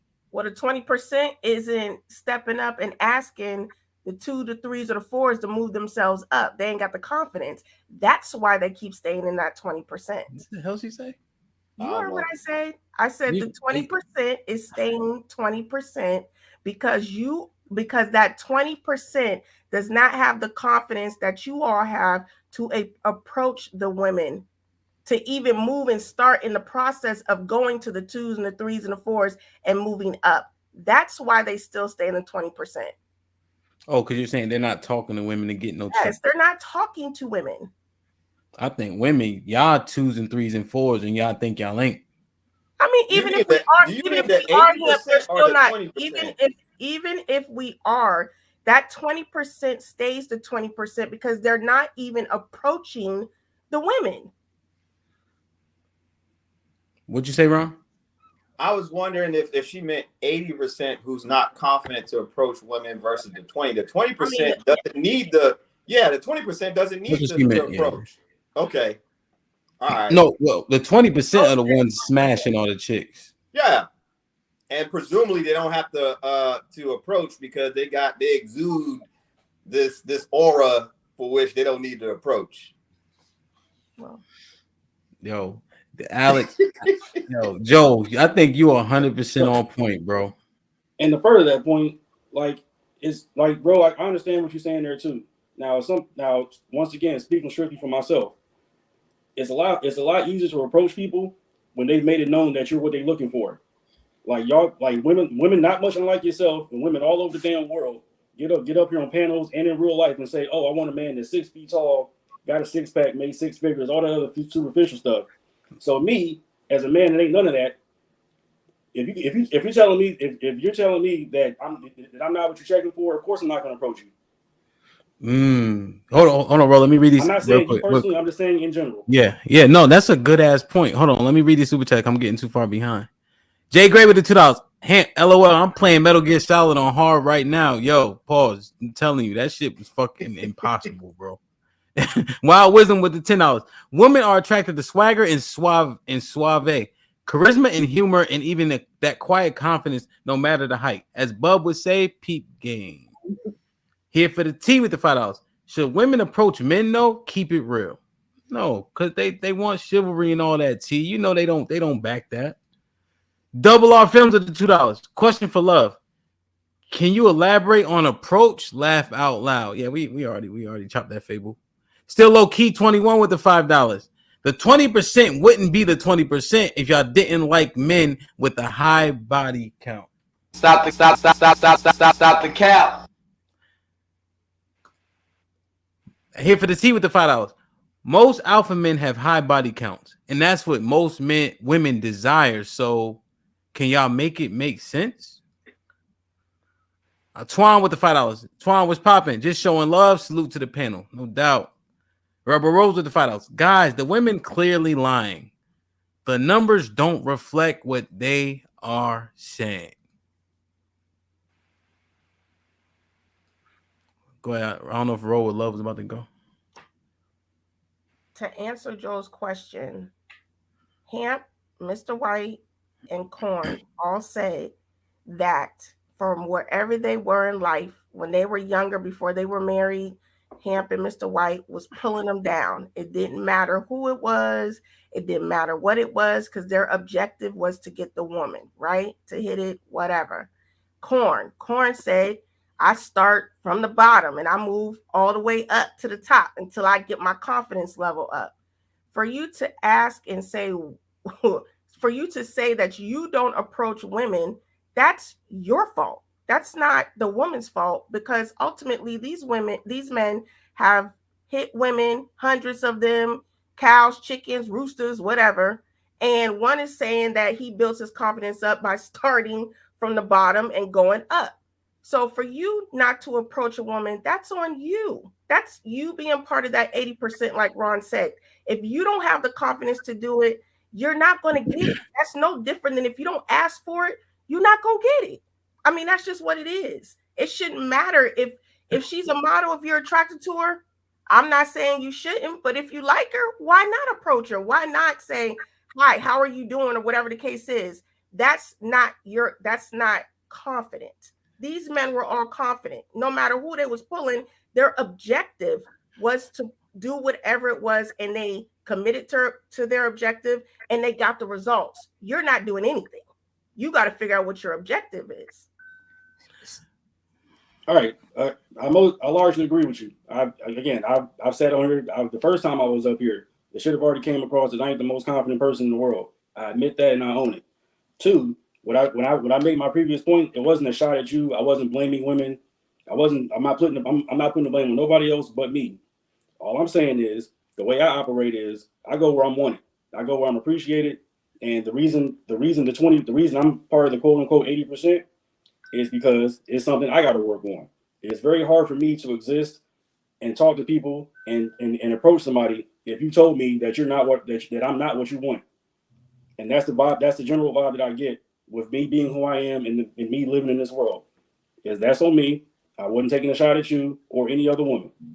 Well, so Joe, all in all, I agree with you. Bro, but did you respond to what he actually said though? I was going to respond. No, not that. Not what he just said. What he said before I read the super chats. Because he was saying that women say they want six-figure men, 6 foot men, all those traits that women overwhelmingly are saying they want. Yeah. He doesn't possess. So he only goes where he's wanted. That's the point that needs to be addressed right there. I thought I addressed it. I used you and Mr. White as an example. I am sure that back in the day, you wanted a certain type of female, but you did not. Your objective was to hit, and that's what your objective was, and that's the way you went. I also answered the question when I gave the example with Corn. He starts from the bottom because he's not confident. Corn said, I'm not confident enough to talk to that celebrity or whatever female, but I'm gonna start here and I'm gonna move myself up. And that was my answer to him, is if that's the case, if your objective is to be in the relationship, you have to start approaching, regardless if you are the person or not, because by you approaching, in all honesty, actually puts you in a level where you do exude confidence because you did approach her. So you're saying that the traits that women say they want, that's not actually true? I do not agree with that those are real those are real standards. I think those are expectations that are not realistically met, and they know that, and women know that. I agree. I said it before on other podcasts. Women may say that, but as I said before, there's a whole bunch of 5'7", 5'8" dudes in this area that's getting married. That's getting cuffed by women. I agree. At one point, they 6-foot rich man. So it's not just, they may say that, but they don't get approached by that all the time. They get approached by the guy who's confident, who's offering something, whatever that is, whatever's on their list. It could be a great sense of humor. It could be swag. It could be so many other different things. But I think a lot of men, the 80%, take themselves out of the game because they don't even want to get, that rejection. And that's just mess with that. Go ahead, Q.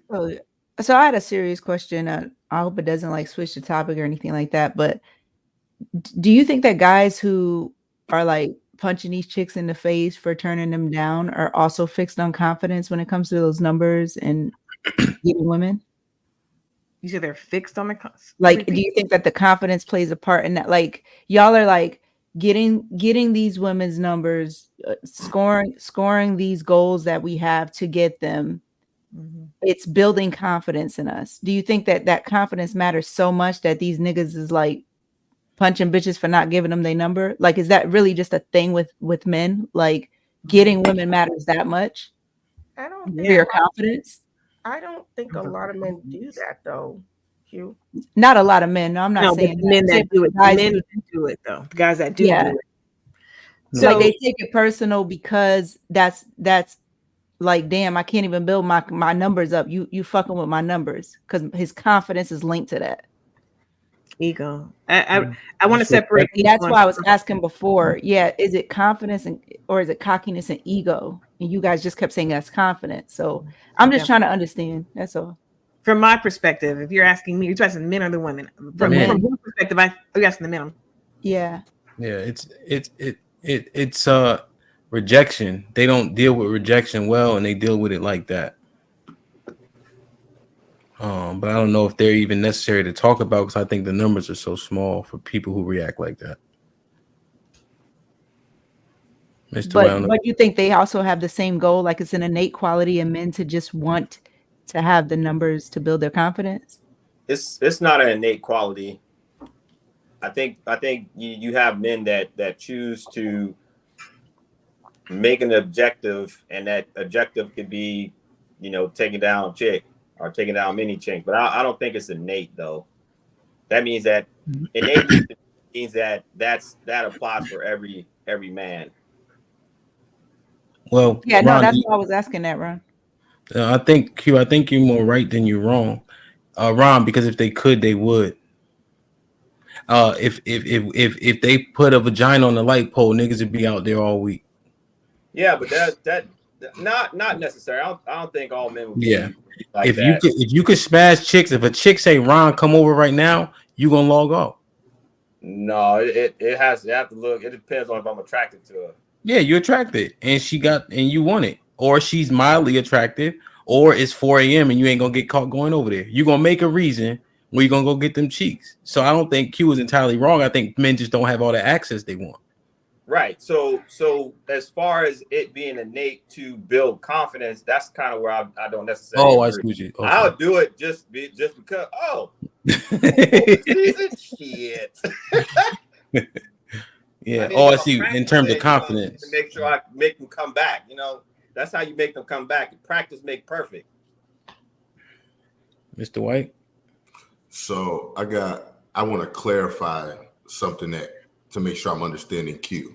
So do you feel like when we're saying like getting women and how it builds our confidence, are you saying that, well, let me ask you, do you think that building the confidence because we're getting women is leading to confidence in all areas of our lives, or we just a more confident has more confidence, period? It's like it would translate to other areas. Well, yeah. If you have that, that's okay. So that's not the case. Like it can push you to be confident to possibly try something new, but it's result driven, right? So just because I'm knocking all of these women down, my confidence only grows in the area of me getting women. But since I am accomplishing something, okay, I'll try something else. But if I'm not getting those results in that area, I'm just not going to be confident in it. So it's right. So you're saying that it would move to something else. So everything. Right. So a guy like Joel would build confidence outside of women. He picked something else and then just keep working at that. Is that what you're saying? So let's say Joel was to start getting it, he would feel himself enough to, okay, hey, let me try something else. But then if he try that and it don't work, his confidence is not, he's going to either stay away from it or hopefully be resilient enough because, well, hey, I've been rejected at this long. Eventually I got it. Let me keep working through it. And that's the perseverance. But then once he starts to knock it down, he'll then become competent in that other area. So his confidence will grow in that area. So you can have it in just one area, not multiple. Is it safe to say that a nigga that don't get bitches can have confidence?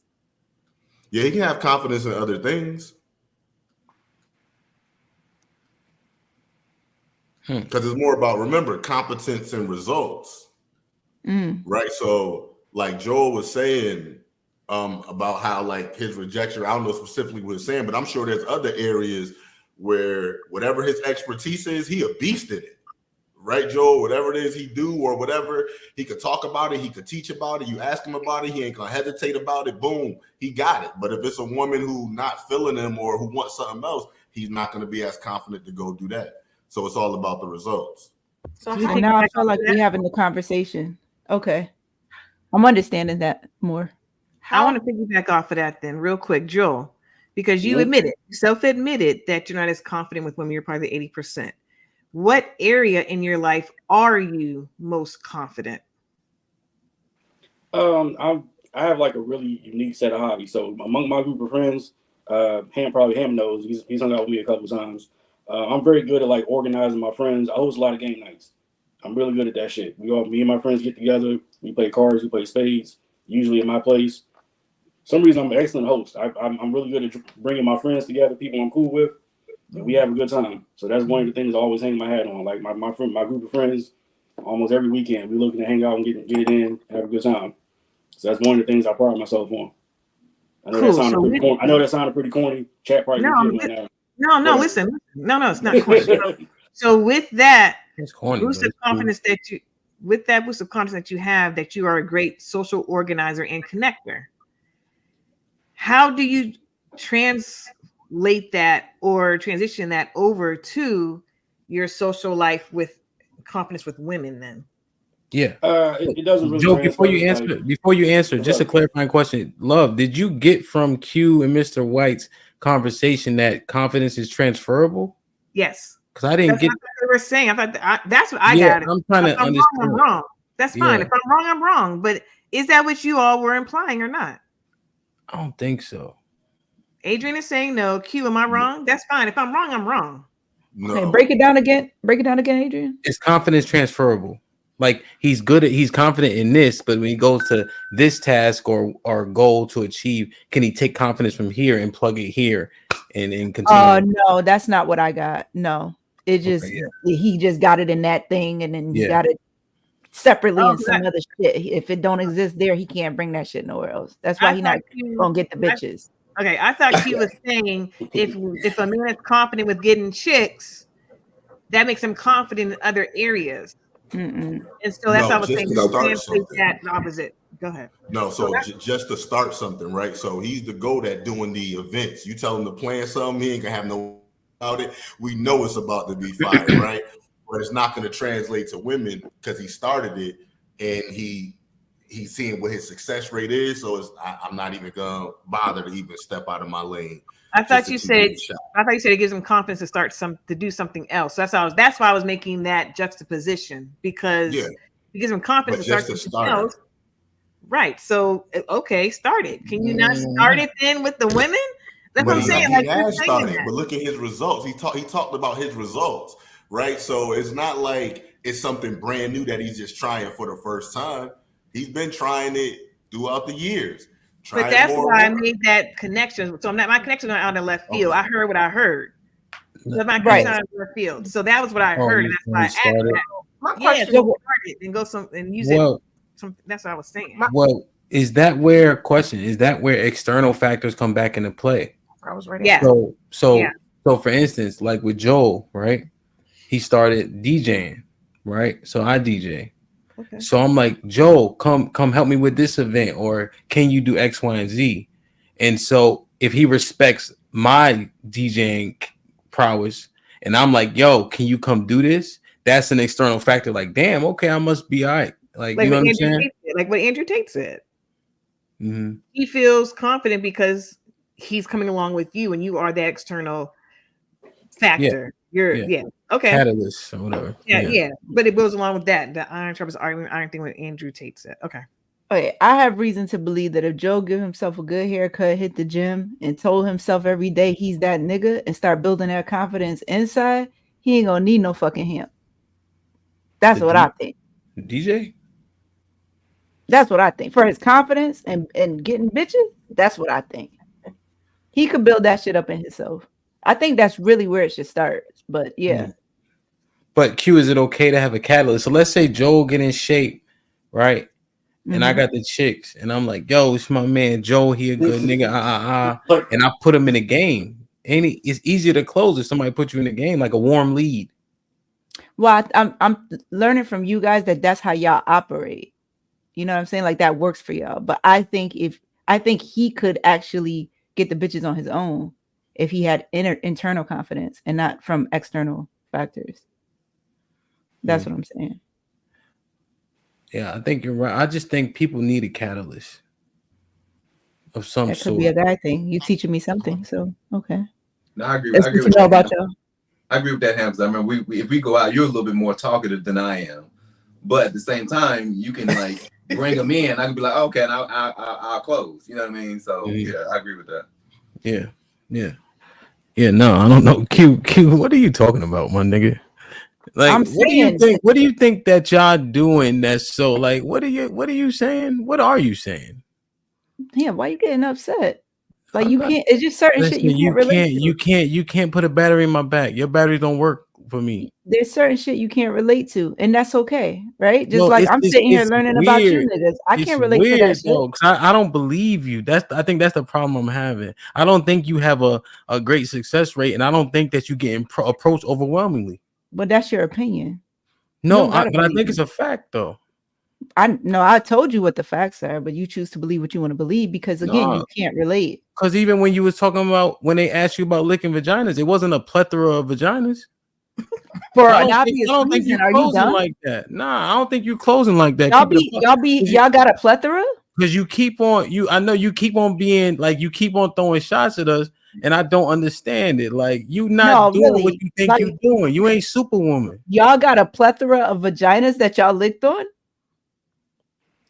You only licked on 3 or 4. So yes, compared to you, have licked on a lot. Huh? If you can, you can hear it. You're proud to have licked on a lot. 3 or 4 is minimal. So for you, as it should be, my nigga. You said licking vaginas. But are for you done? You're a low number nigga. So for a nigga that only licked 3 or 4 numbers, nigga, I'm safe. 10 is a lot to you. 10 is a lot to you. I'm healthy. I'm just saying you trying to shit on the niggas when you ain't. And if y'all the 10th nigga on the bench. Licked more than 3, I should be shitting on y'all. I'm just saying you the 10th nigga on the bench. Keep it real. That's crazy. What? Q has confidence. And no, I like it because Q has straight confidence. She's not even arguing this point for the past hour and a half. It keeps on being brought back to her No, love. What it is, it's these, what are those things? The microaggressions. That's what it is. It's like sly shots that you think I'm supposed to let ride because niggas like love have a presupposition for the conversation. So her takeaway is Q is being innocent and just sitting back when that's not the case. She throwing a shot, then hitting the mute button and pushing her neck back and forth. And I'm not letting it slide today. Hit dog holler though. Hit dog That's holler. No, we having a conversation. Remember how you said you remember, love, you use the excuse that you actually not masculine in real life because this is a podcast. You know you say that? Yeah. Okay, then. So now we having a conversation. So now I'm a hit dog, or you a hit dog 99% of the time, and you be faking like you could be masculine in real life. No, nigga, you a hit dog. All right. Just making sure you hear your own talking point. No, you a hit dog because you keep on bringing it back. That's all I'm saying. An hour and a half ago, but you keep bringing it back. So let me ask you again: are you a nigga in real life? Like you a nigga on these podcasts, or are you only podcasting?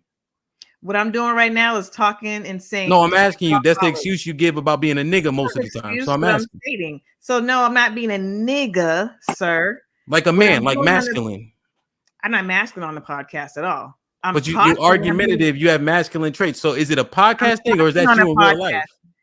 What I'm doing on the podcast is talking, give my opinion. So I get. All right, cool. So can I not talk to Q without you trying to tell me I'm a hit dog? You can talk to all day long, but the point is, why you bringing this back? This point that you said beat the horse is dead. So why you trying to revive this horse repeatedly? As long as she keep throwing shots, I'm gonna keep on responding to it. She didn't throw a shot. Q is smart as a motherfucker. She knows what she's doing. And like mom and dad, you say all to me all the time too. It's just let it fly. Smoked all week. Q knows she's talking shit. Let it fly. Come on, man. You be there talking junk to me, sit there and let it fly. Let it fly. Him go on to the next question. That's all. I'm Q knows she talking shit. It's fun. I just kicking her ass now. No, I have facts though, so you can't really kick my ass with facts. You sure? But yeah, like I said, I'm learning from y'all, so that's how it is for y'all. So it's not easy for y'all to get women, and y'all have to approach them, and y'all don't get them in good quality, and y'all be licking a lot of box. You said the quality thing. You said the quality thing. Wait a minute now. Hold up. Well, let me read these real quick. I don't want to get too far behind. Did I read this one? Oh, still low key with the $2. Approach doesn't have anything to do with success. Gary, Mr. Gary was popping with the $10. What's happening, Hamp? Salute to the panel, no doubt. Rebel Rose with the $2. Shout out to Joel for keeping it real. Shit like that. Mike Brown with the $2. Don't invite Mr. White. He sucks at spades. I heard that. Damn. Rubber Rose with the $2. Joel, don't listen to no chicks, bro. But hey, Mr. White, ain't it crazy though? How Q can be throwing shots and love can't hear him? Hey, I'm not surprised, man. I'm not, but let's Alex, Logic. What you think? Is Q not throwing little jabs and shots every time she hit mute and then move her neck left and right? I mean, if that's how you want to receive it. Oh my God. Yo. All right, Ro. I know I can depend on Ro. Ro. Don't make me call sis, Ro. Ro. I'm tripping? No, Q, you hit him once and you just kept coming back. You know that you was already at 100 and you just kept bringing it back. Next so question. I'm not speaking facts, Ro? I didn't say you speaking facts. I'm just saying you already spoke your piece and then you brought it back. I brought it back? Yeah, because you kept. No, this time Hamp brought it back. Hamp brought it back. He did. The last time she did, after the point she already made. We already fell in line. Look, now they attack Ro, Ron. You seen it? Oh yeah. I loved it. I loved it. Long. Every time he dog you out, girl. Anyway, I do not. All of a sudden now, Ro, that's my man. But we have a conversation. Come on, that's your man now. That's your man. Mom and Dad, come on, Hamp and Love. Yo, it's all right, Ro. It seemed like you felt pressure, like you had to make the final decision because he asked you last. So I mean, I get it, but I don't see it that way. I'm just not. I feel like I said what I said. He couldn't let it go, but nah, that's I just where I'm you sitting at. tried to throw a shot. I slipped it and punched you in your shit hard. Okay. Overhand. Okay. That's all it was. So you lose all are the you time. witnessing this now? But are you witnessing this now? Are he gonna ask you in 5 minutes and you gonna say I bought it back? Look, now they trying to pressure her. Because if I say some shit, that's probably the only part that she catching because she has sleep. Now they trying to pressure her. Now they trying to guilt trip her. Because if I say some shit, listen. Now all of a sudden, body count matter. She talking about body count matter now, right? Now body count matter. All of a sudden. Yo, that's funny. Hey, but I did like Joel's question though, and I do feel like, all jokes aside, I don't think the ladies answered it as truthfully as maybe they could have. With a man with a low body count, that's a yellow flag. I never really see a lot of women that want a man that no other woman want. That's because you be hanging out with hoes. Come on now. Don't do that. We defined hoes yesterday. What I'm saying is, okay, don't make me start clicking on who the hoes are. What I'm saying is that is not us. That is not we don't. That does not matter. It does not matter if they have a low body count. If they don't have a body count, that might be a yellow flag. But if they do have a low one, then no, that doesn't. So if he a virgin, you be like, I don't know. Yeah, no. But if he difference? What if it's two though, bro? That's the same feeling. No, it's not. I don't think it is for men. So what's a high body count for men? Yeah, I'm asking Ro. Like high? Oh, my bad. What's a high body count? Mm-hmm. You know, I do not subscribe to Alex's high body count situation because men sleep with more people than women. So I don't think about that. Men sleep with more people than women do. Okay, but you said a low body count. Hemp gave the example of 2 to 3 bodies. He asked, was that a yellow flag? And I said, no, it wasn't. I said, no body count. That is a yellow flag because you're like, well, if you're 40 years old, you ain't had sex. What's good? What's going on? But wouldn't and get it. I get it. You know what I mean? Because I really did come for these niggas with like the 100 and 200 numbers. Like, okay, that's weird that y'all build your confidence off that. But then Mr. White brought some clarity to it. Like, oh, some of us don't get that. So we build confidence other places. Great. So when it comes to like that's like no women, bro, for niggas. Like I don't 2 to 3 is like no women. I think that some men don't. I think they believe in quality. She said some. Don't let her say some. Yeah, I do not. Oh, you can't. But Rose, see, you can't put them over here with us. We get the low digit quality bitches. They get the high digit goats and rats and all that other shit, and then the 2 sprinkled in. So if a nigga only had 3, he probably had 2 goats and a rat. That's a hella yellow flag. Hella yellow. That should be a yellow flag for y'all. Did she answer? What's a high body count for men, bro? Did she answer that? I missed it. I don't know what a high body count is. You talking about for myself? If a man said if he had like 100 women and he's 40 something years old, would that be no? Not for me. I don't think it is a high body count. I think that's average. Okay, but you don't think it's weird if a nigga only fucked 2 rats and a goat? No, I don't think it's weird.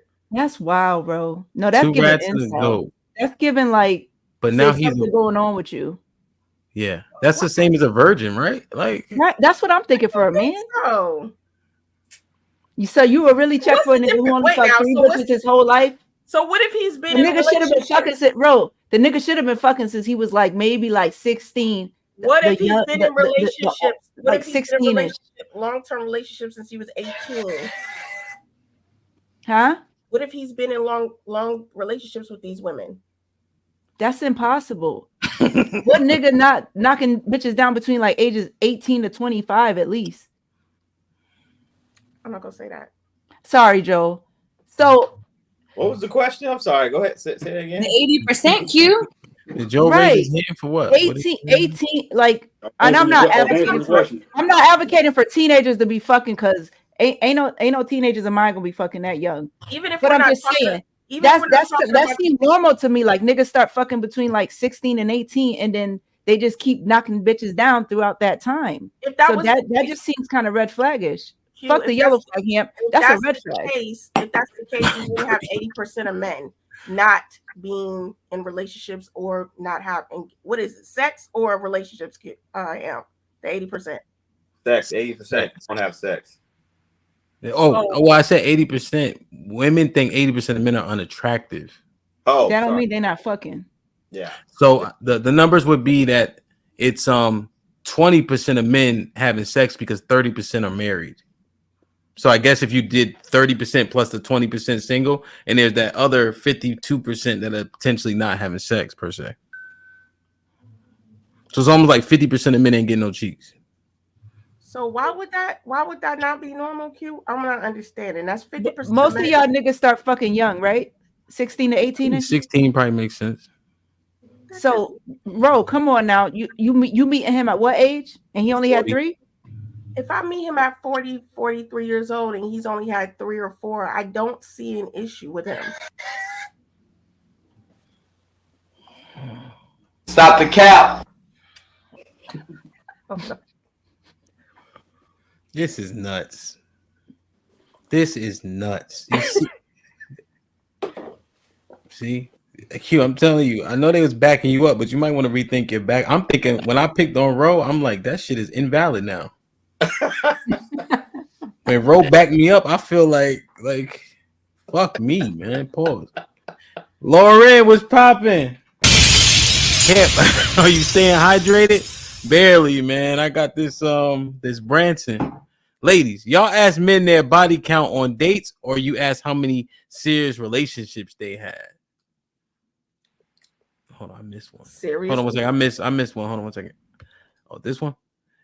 Go Wild Wisdom with the $10. Go Q, quality over quantity. 1 for Q. www.q knows how to appeal to women. Ro looks so pretty. Put these alpha men in Chirac. Still bagging?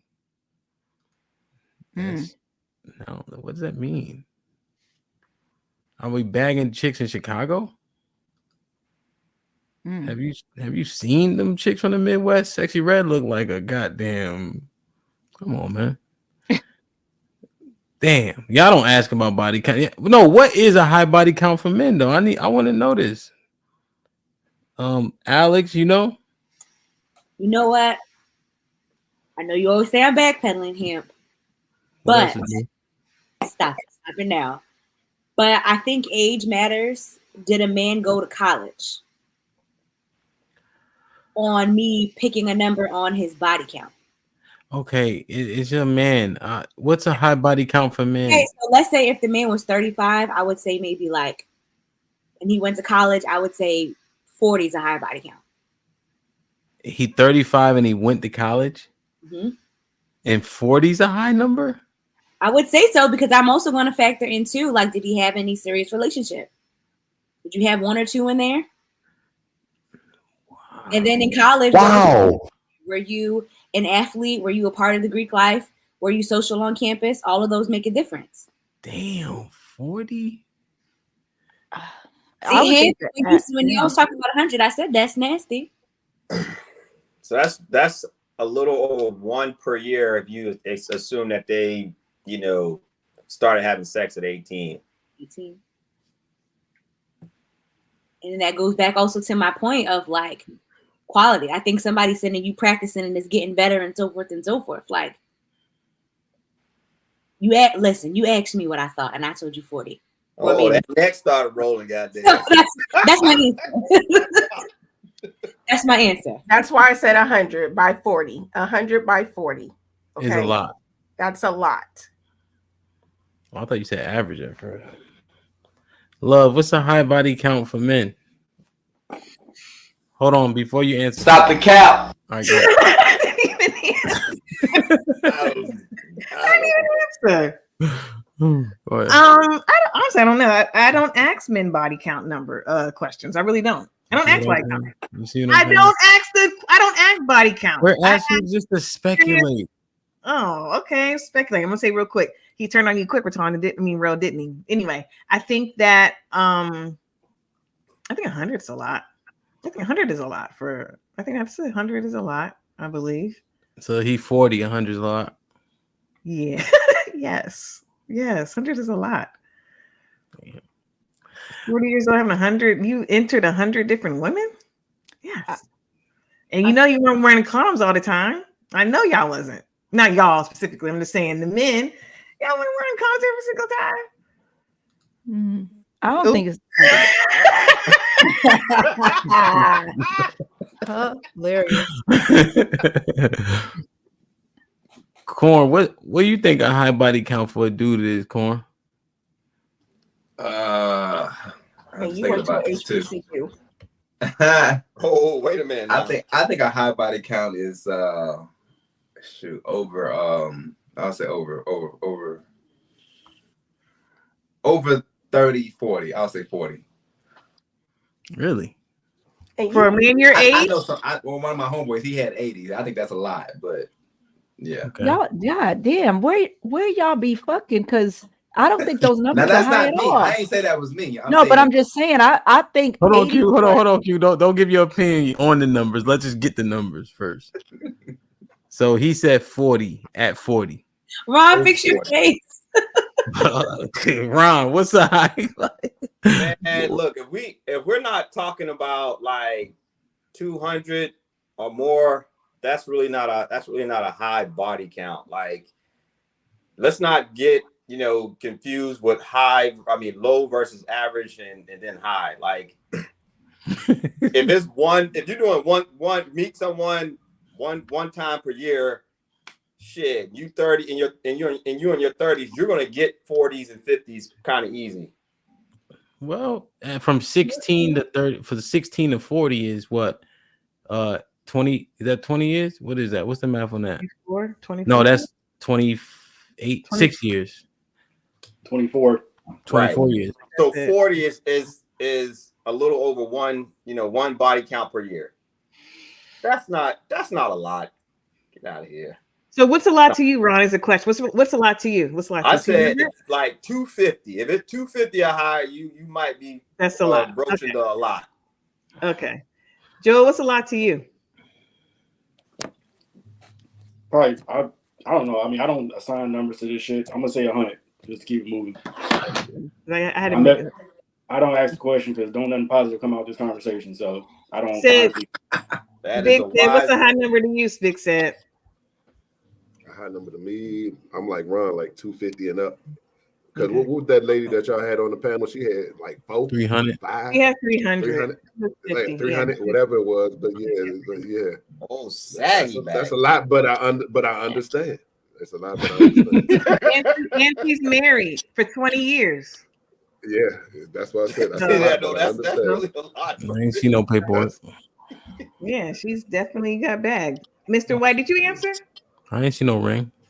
Yeah. She said she was married. I know what she said. Oh, I'm just joking. Mr. White. I ain't gonna lie. I feel nasty, yo. Like, you got 300. I'm a little disappointed in myself, but on your truth, Adrian. I stopped counting. After like 140. I'm just saying when I think I'm like, dang, like you stopped counting after like 150. I think I had like 150 like my sophomore year, and I stopped counting.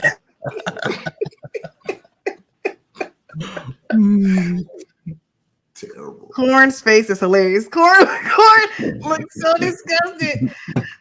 That's so because as a man, Corn as a man looked like, oh my god, sophomore year 150.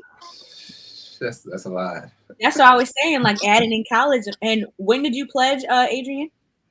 I didn't pledge to my junior year. That's made even more. After I pledged, it was stupid. We did a competition right before we it was December. So in like 3 weeks, I slept with 21 women in 3 weeks. At average like one a day. Like just off of like a bet. Living your truth. I remember vitamins. I respect it. I remember when I first got there in spring 06. Yo, we had a competition that semester. That's crazy as hell. Yeah, damn. I would say I think 300 you like that's like a lot. I think you get into a lot mode at 300. Yeah. I'm curious to know what do y'all count as a body? Because I know the number I have in mind, and like what do y'all count as a body? Like y'all, if y'all get head, is that a body? Intercourse. Yeah. A lot. Gotta be intercourse. And from like when they young until like the age of 40. What you mean? Young, what you mean? High body count, like 18. Yeah, 20, when you start to when you die, you count the bodies, I guess. Now, so would you say what age are you asking that high body count to be at? Like at the nigga 80, of course. Oh, and he not married. 40. Yeah, so I'm like, saying 40. That's so a good like number. 40. High body count for a man, I would think is like 400 plus. Like at a 40? High body count, like what's considered a high body count for a man? Yeah, that's what I'm saying. We getting into the highs at 300. But I think everybody's saying like 100. That don't sound average to y'all. Yeah, well, I didn't think 100 was that crazy. Maybe I'm wilding. I could be wilding. Well, me, Mr. White said, and Ron said that didn't sound crazy, egregious. 100. Right, and again, I went before y'all, so that's why I mean now I'm learning something. So okay. Do you all think that that's true for the average man over 100? And let's say he's 40. I think the number is 20%. The 20%. Yeah, maybe it's 80%. No, 20%. Yeah. What would be a body count for? Do you think to be body count for an average man who's not 50 the idiot? High? 50 is high. 50 is probably achievable too, but 50 is like, all right, you made it. If you had to like, you know what I mean? Like 50 would be high. Corn is confused. I'm disappointed. Y'all niggas supposed to be nastier than that. I'm so disappointed in all of y'all. I don't want to talk to y'all for the rest of the show. Y'all be ashamed of me, so I'm yeah. What's your number, Corn? Oh Lord Jesus, you gonna be ashamed of me. Don't call him. Don't call the Lord. He ain't coming. Tell us, Corn. We won't judge you. We won't judge. No. It's very low. It's really low. I'm very particular, so it's very low.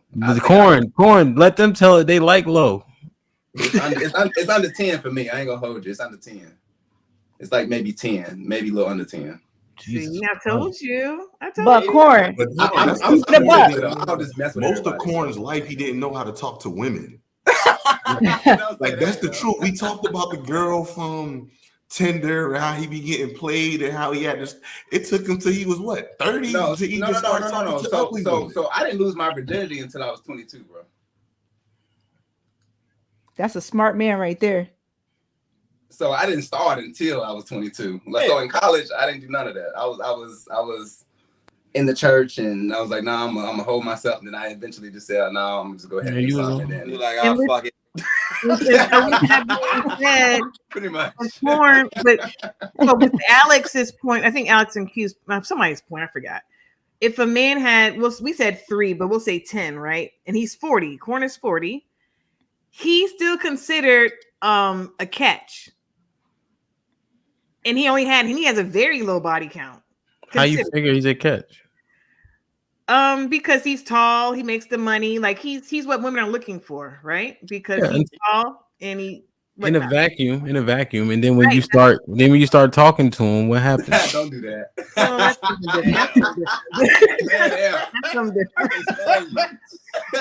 That's my bro. I love him. I'm just saying, like, come on, man. No, I agree. Like,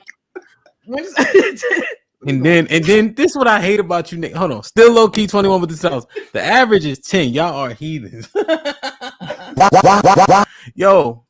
Because you know why it matters? Because if he can't stroke and he 40 and he 45 and something like, you ain't going for that shit. Come on, man. You ain't teach nobody at your big age.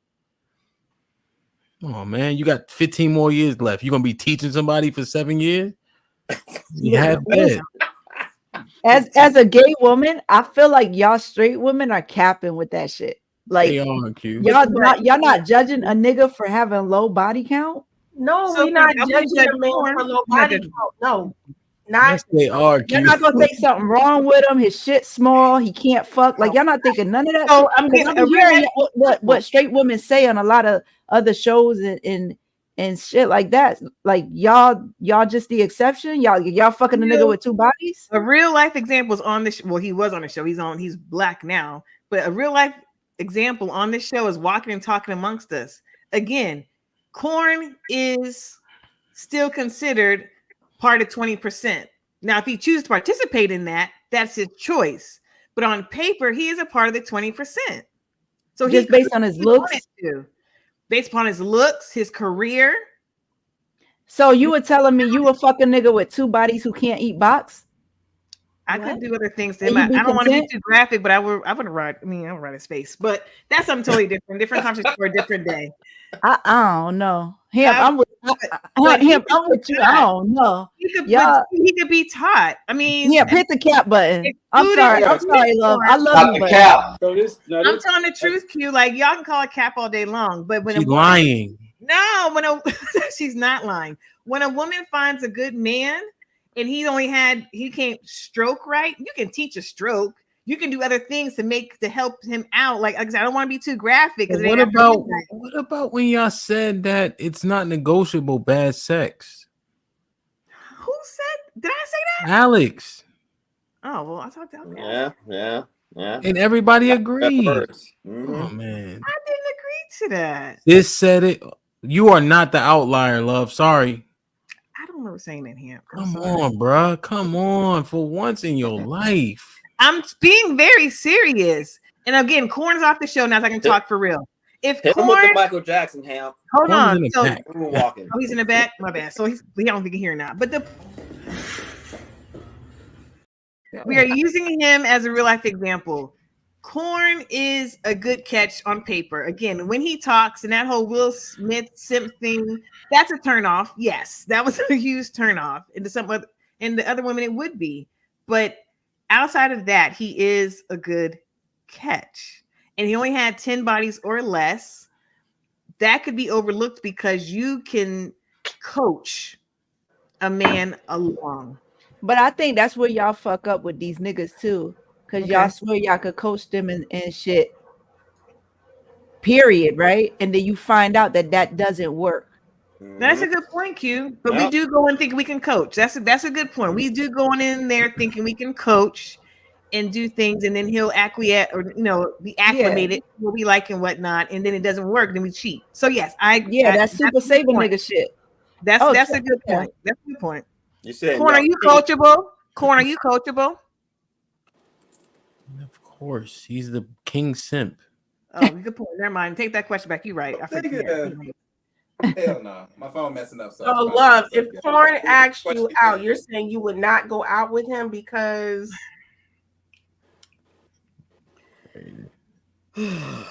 of course you would. Okay. I got a question. Joe. Yeah, Joe, I like your question, Joe. So y'all don't want to coach. Fine, I understand that. But then how you gonna turn around and judge a man for getting his numbers up elsewhere? Like, where are we supposed to get experience from? How are we not supposed to get experience from somebody else if we're not getting it from you?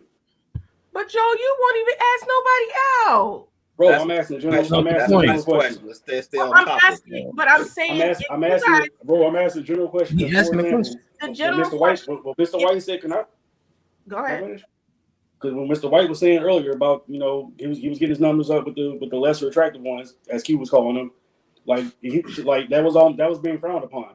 It was like, look, every positive experience you have with a woman is setting you up to hopefully be with the one you want to be with. In an ideal world, hopefully you're not gonna have to run through 1,000 booger worms to get to the one you want. But every yes is getting to your ultimate goal. Well, so that was frowned upon. So how are we judging men for getting the experience up, but then also judging them for showing up with no experience? That was frowned upon by me when I took a shot, because it sounded like he was saying that's what he built his confidence off of. I'm like, where you getting confidence from? Like fucking a bitch that looked like a horse? Like that's easy. But then I found out that it was hard.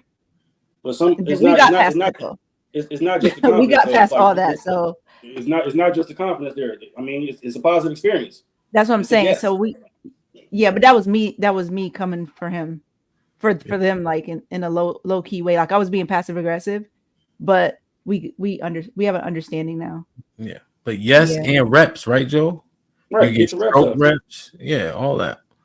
So, but like so you're asking the ladies though if they have a problem with a nigga like fucking multiple women to get the experience if they're not giving up the box. They're not willing to teach. Or willing to teach. Like you don't, because you don't want him to show up to you with no experience. So where's he supposed to get this experience from? That's what I'm saying. Who steps to your door? They talking about Q saying. Yeah. Q saying the same thing. They capping. But Love just said that we are willing to teach you. So I got a question, Love. How many times that you met a dude, went out to him, you gave it up, it was terrible, and you still continue to talk to them? Exactly. Put him in the fucking bedroom. Get him out of here. Come on. Can't make this shit up. Rubber Rose with the $5. I'm interested. Hold on, I got you, Ron. This is why as a whole, we are not great leaders because we spend too much time racking up bodies, not building. Shaking my head. Comfortable at the bottom. Why are you doing all that? Because I agree with what I was agreeing with what he said. Wait, now if but you spreading it. Well, how you say it? How old people say it? You spreading it wide and bending it over? Some corny shit that y'all say. Come on, man. Twan with the $5. Women don't really care about body count. They only pretend they care to deflect and avoid embarrassment because they know deep down men do care. Ron, what were you saying? No, I was just saying I want to hear Love's answer to Mr. White's question. We haven't heard it yet. That's all I was saying. What was his question? Has she ever take someone after having like bad sex? How many times? For teachable moments. How many times? No, the question was, did I ever? Not how many times. No. Okay, so 0. How many times? Answer. Thank you. Joel is 100% accurate, man. Joel's accuracy is amazing. Actually. But I will say I was less mature back then. I'm a lot more mature now. How many times have you done it in your maturity? Have you done it since? Well, in my maturity, I've been married, and after that, I didn't do anything. I was, I'm searching for the right one. So in my immaturity, but I got married when I was older, and I'm now divorced. So I haven't experienced that. So you're celibate now? Is that what you're saying? I am. Oh, okay. Mm-hmm. How's that?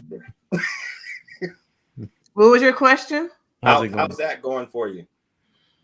It is what it is. How long have you been celibate, if I may ask? A while. Oh, okay. Wow. 3 weeks. That's 3 weeks. A while. 3 weeks. It's longer than 3 weeks. Bruh. It's longer than 3 weeks. It's a while. That's my answer. It's a while longer than 3 weeks. Put it that way. Since you put a number on there, longer than 3 weeks. Okay, well, praise the Lord then.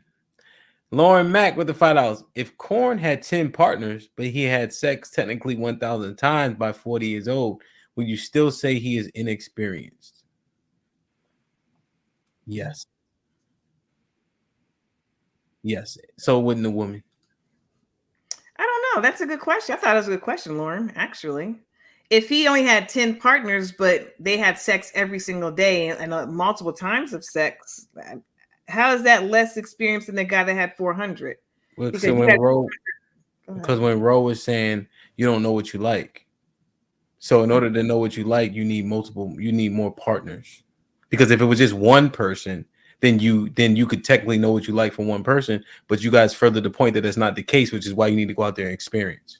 But if he had 10 partners, it doesn't matter if he had 10 or 300. Like, hey, how does that not matter? I'm different, but it doesn't matter because what I like is what I like.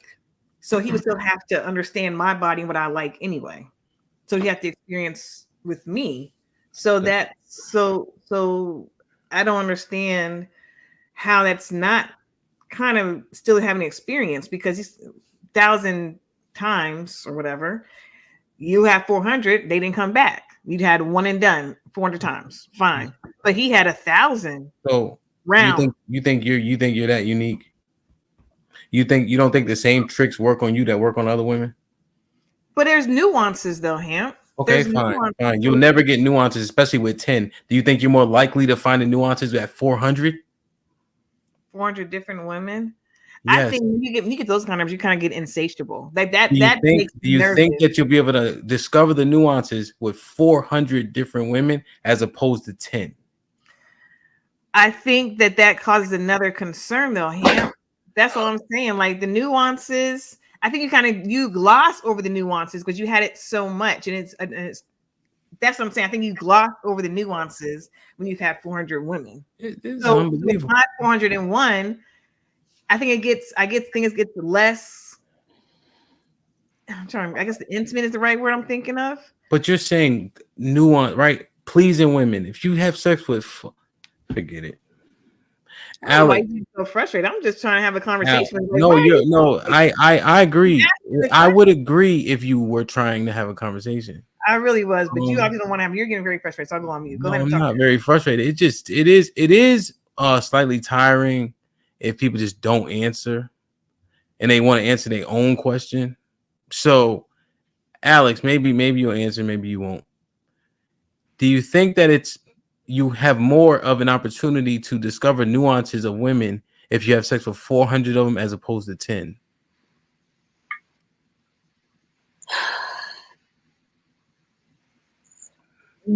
No, and the reason I say that is because that's sick.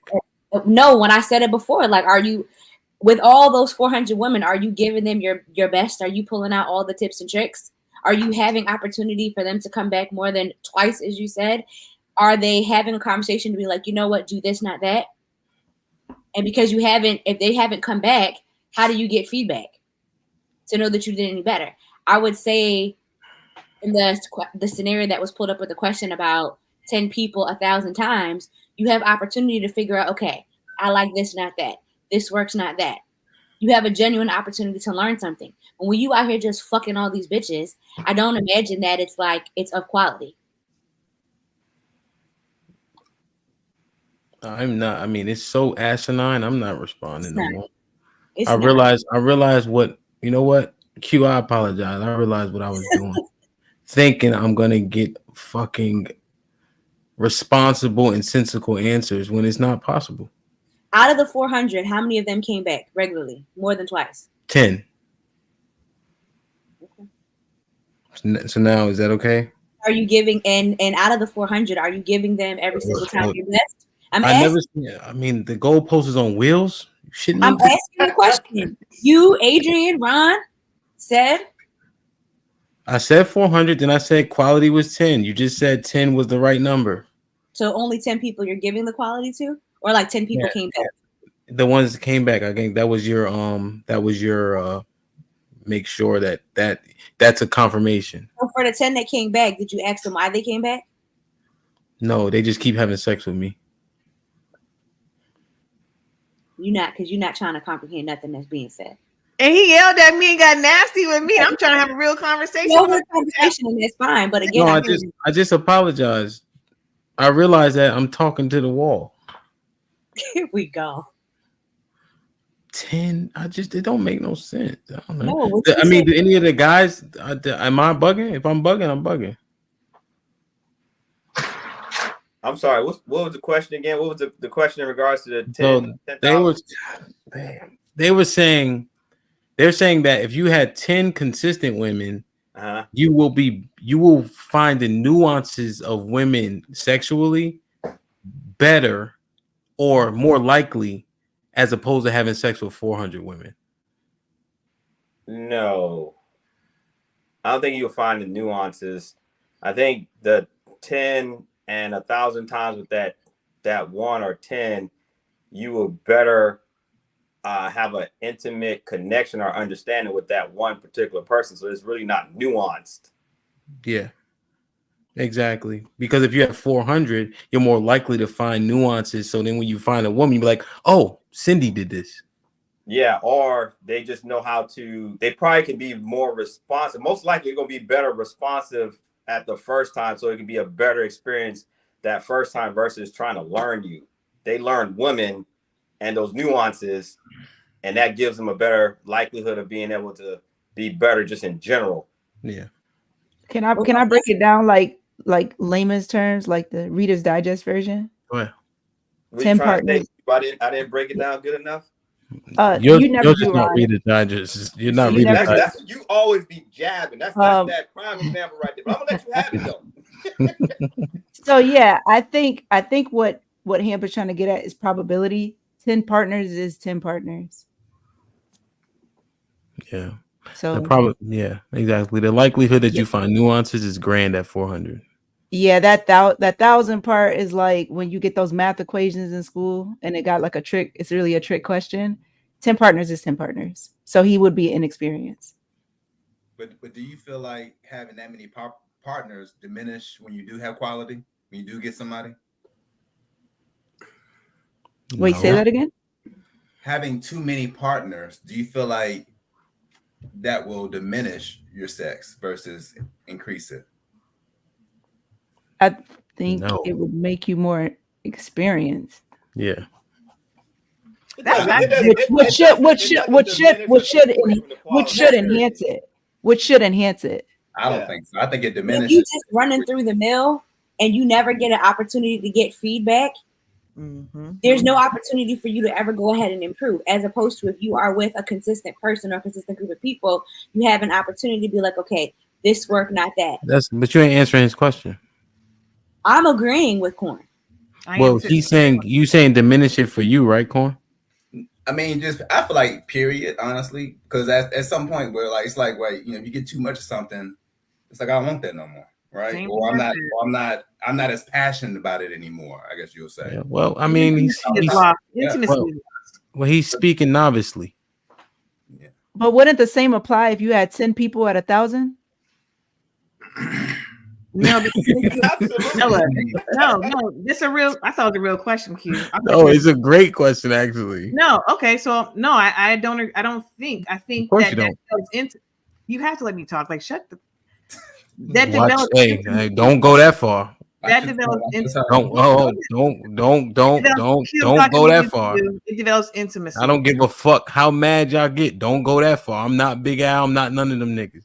First of all, I wasn't even talking to you, Ham. What are you talking? First of all, what are you talking about? I'm just making 100% sure. That's all. But you trying to start a fight for no reason. I wasn't even talking to you. I apologize, goddamn it. Anything?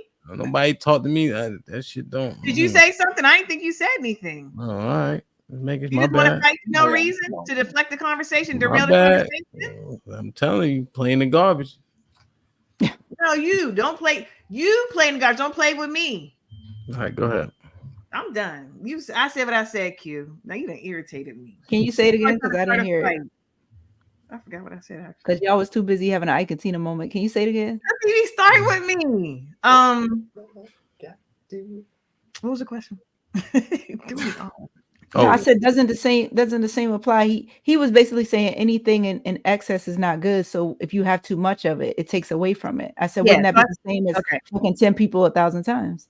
So no, I said I believe that it develops intimacy. When you're doing it to 10 people a lot of times, that's intimacy is developed. Because that says commitment. You've been with that person for X amount of years, X amount of time. That's intimacy. I think intimacy is lacked when you're doing with 400. Because you just, like I think Alex said, you're just doing the mill. You're just running the mill assembly line. A bunch of one night. There's no intimacy with that. Okay, but you don't think that if something's done the right way, at least to I think it was Hamp who said at least 10 will come back? Mm-hmm. Out of 400, that's not a good just anyway. Yeah, it's just a number that's already been used so nobody gets confused. Oh, okay. I didn't agree. He was just throwing that number out, honestly, when he said that. Right. He could have said 50 and we would go with that number, but well, just quickly, I used it because they thought 10 was substantive as long as you repeated the 10. So I just used the 10 out of the 400. That's a bad stat though. But I'm gonna chat real quick. Thank you, Valerie, for 499 super chat. The issue with having a lot of partners is it makes it harder to stay faithful because you are used to jumping from partner to partner. It's a mindset. No, Valerie, all men cheat. So he gonna have partners within the fucking marriage. Know that. That's not true. Yes, it is. Absolutely false. Black men don't cheat. I mean, y'all can protect it all you want to. Yeah, the women need to know. No. The women need to know. So if y'all can be delusional about everything, why we can't pick one thing? I said if women can be delusional about all of this other stuff, why can't we stick to black men don't cheat? That's just our one thing. That's y'all delusion. Go with it. Yeah. Thank you. I'm glad you said that. Black men are very faithful.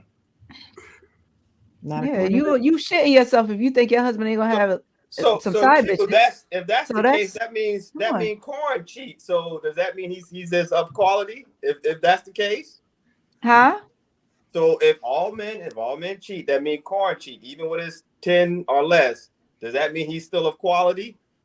Well, that's why I said if you not doing the cheat and you getting cheated on, because there's some outliers out there where y'all niggas is getting cheated on.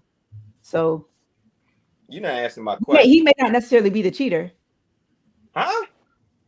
No, you just said all men cheat. But like mainly all men, like a high number, like 95% of y'all. Oh, 95%. So he would be in the 5%, maybe. That's the moonwalking going on. But see, that's the thing. Let me land.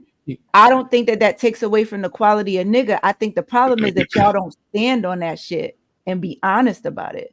But I've always said, I will have to tell my daughter, if you want to be with a nigga, he's going to cheat on you. That doesn't mean he doesn't love you.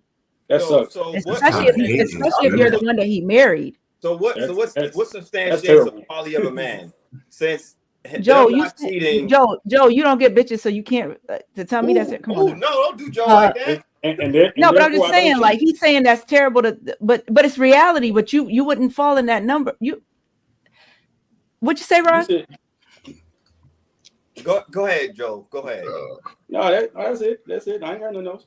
Well, Q, why would you tell stand on your square? Because that's real shit.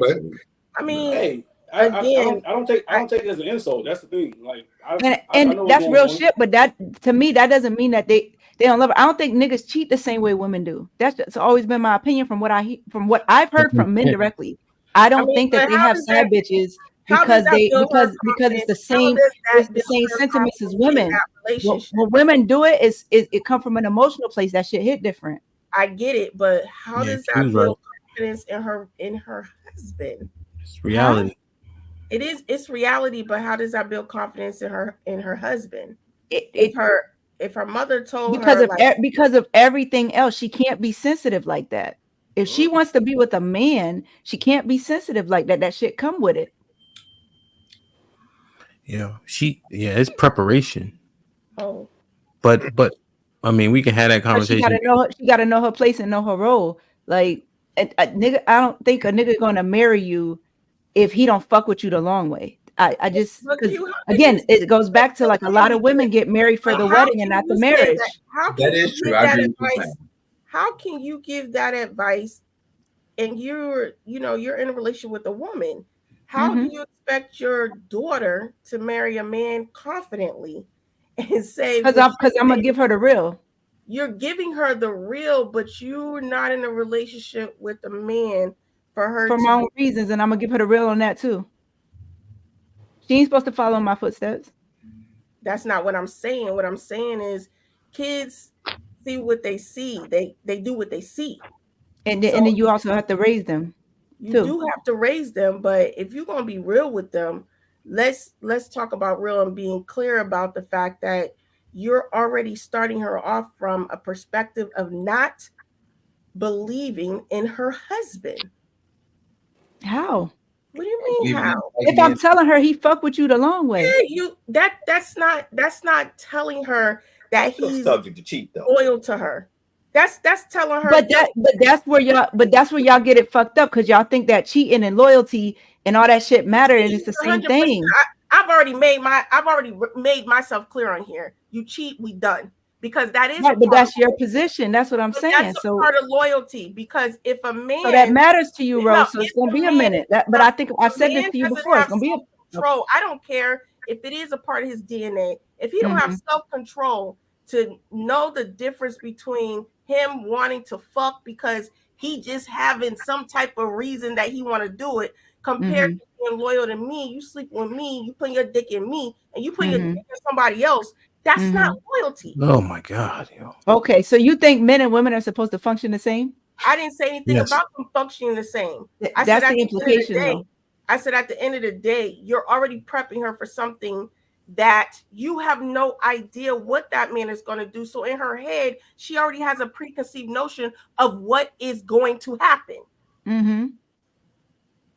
As she should. That's real shit. Okay. She fuck around and get her feelings hurt following some shit she done read in a book or seen on social media about men supposed to be just with you. And no, that's a fairy tale. I'm not selling her that bullshit. You gonna tell her that he can fuck what he want to fuck. Don't have nothing to do with you. You just and it don't mean no disrespect to her. And it don't mean no disrespect to her. You don't know what's gonna be disrespect to her, because for her experience, that may be disrespectful. No, if she let the average woman who on this bullshit get in her head, if that happens, I did something wrong. And when that happens, yeah, she gonna be on that.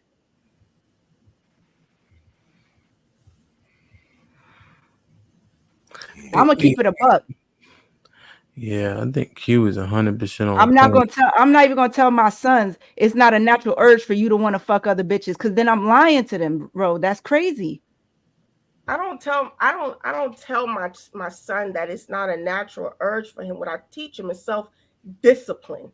So when you make that commitment, you put that ring on her finger, you better make sure that you have enough discipline to make sure that you don't ruin your household by fucking bitches who can bring you STDs, who can ruin your financial ability to provide for your household. And I'm gonna tell my daughter at the end of the day, if that nigga cheat, he ain't loyal. I didn't say he wanted, but he ain't loyal, because his ass don't have discipline. And when you teach kids that type of stuff, that's the reason why y'all see these girls and shit like that on Instagram, because they mamas and they daddies told them that shit. And at the end of the day, you think so? Yeah, I think so. And I think that's why they out there doing the things they do, because they don't believe nobody care enough. Nobody can be loyal enough to them. I'm not linking that to him caring, though. I'm not telling her he gonna cheat and you should feel disrespected. That'll be some woman in the street that she run into that'll tell her that negative shit. That's negative. That's what I'm not teaching her that. That's what you telling her. You telling her. No, I'm not.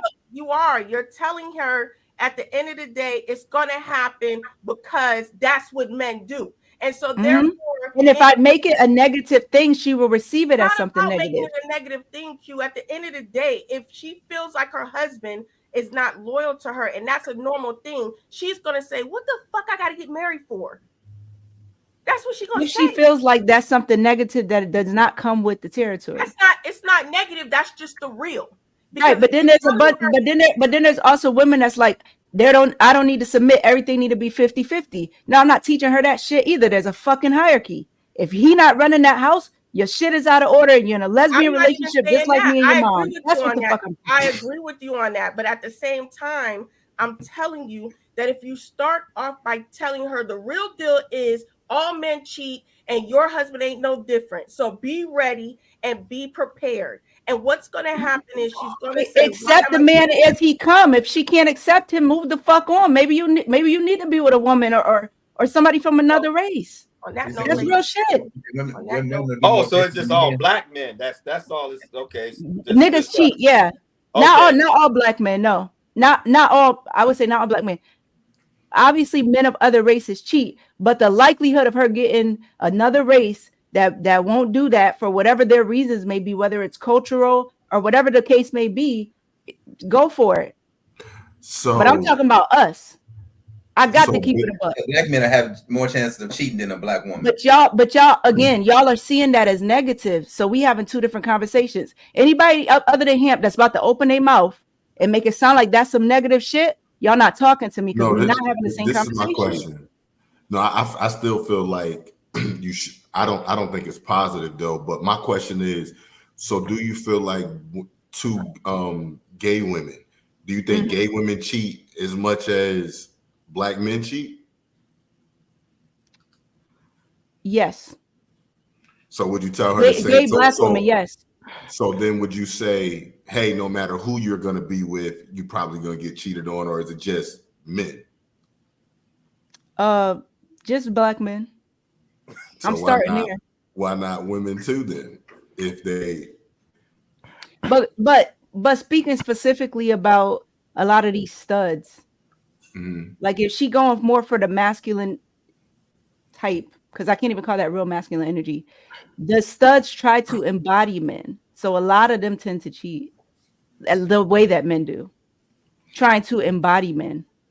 Right. So why aren't you going to educate her about them as well? Why just men, black men? But I don't know what route she's gonna take. I'm just assuming, because I'm gonna raise her to be a feminine female. I'm assuming she's not gonna be attracted to another feminine female. Now, feminine women, to my knowledge, in the gay community, don't cheat like that. But it'd be the studs trying to embody men. So there will be nothing to teach her at that point. Because I'm not even grooming her in that direction. That's the start. So right there, that's not even a thing. Yeah, men and women generally cheat at the same rates.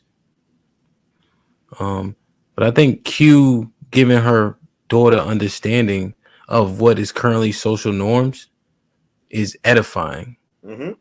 And if she also helps her understand that a man's loyalty isn't tied to his penis because his provision and protection won't change regardless of those outside bodies, I think that's edification. Does all mean all? No, I don't think Q is saying absolutely 100%. There's outliers in everything. But she's saying men are apt to go with nature because Roe made it a point to ignore what she agreed was biology, which is a logical fallacy, because she said, I don't care if it's natural to them, which doesn't make any sense. Because if you acknowledge it's natural, then to try to inhibit that is going to be a tall task. So it doesn't make logical sense to say that. So Hampton, is body count natural too? For us, yes. Yeah.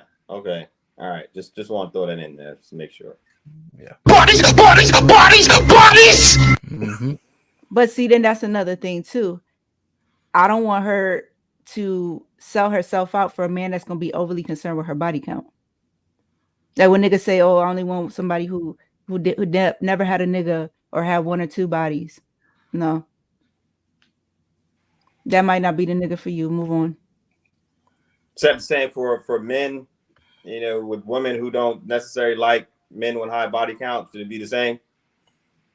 Well, no, she not being encouraged to have a high body count either. She has to date with intention.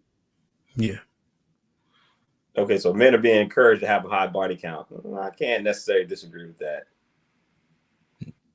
I mean, I'm not gonna have my boys feeling like the urges they have are not natural and they can't. You know what I mean? Like obviously they got to protect themselves too and have a sound mind too. I'm not like, oh, y'all all run up y'all body count to the end of the world. That's just poor parenting. But the rules that she gotta apply in her life are different from them because men and women are not made to be the same, to be equal, in my opinion. Okay, well, I respect that. Yeah, got a couple of these. Hink with the $2. Do as I say, not as I do. Hink with the $2. Shout out to Q for accepting the Golden Girls life. Rebel Rose with the $2. I'm Team Q on this point. Now, Rebel Rose, I'm an opportunity to clarify. You also said we aren't leaders because we focused on bodies, but then you also accepting Q's point. I'm not saying it's a contradiction, but I'm trying to assess it because they seem contrary a little bit. Are you just saying that what she's saying is true, but then we're also not leaders so we focus on getting pussy? I guess you can say both, right? I guess, kind of. Kind of not, right? Kind of.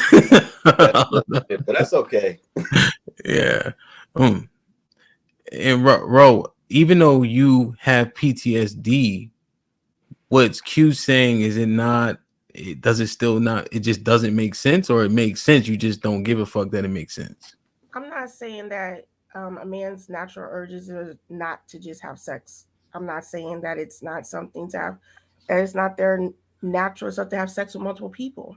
I think that, and I think it was Ron that asked the question, why would you not tell her to watch out for everybody, regardless of what type of relationship she to, or Adrian. I just don't understand that. You telling her, and then you point out specifically Black men. So now you want her to be cautious that her, first of all, cautious because you're going to be telling her from the time she was young. That's not caution. That is caution. No, that's not. Caution is linked to what? Danger?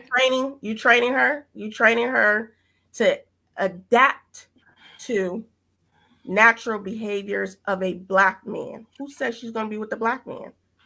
And why would she choose one after you told her that specifically Black men will cheat? Well, first of all, why wouldn't I encourage her to be with her race? Secondly, why would I I'm not open her up saying to what I'm saying everybody is when you're encouraging her, you're encouraging her to, number one, expect less from her race of men that are there to protect her. No, I never said that. That is what you said. No, it isn't. You did say that. That's expecting less for you because of your experience. It's not expecting less from me because I don't mind dating a Black man. I don't mind dating any race of men. And right, but your opinion is that a man who's gonna have date a Black man. Right, but your opinion is that a man who has something 1 or 2 or 3 on the side is not loyal. Therefore, he doesn't care.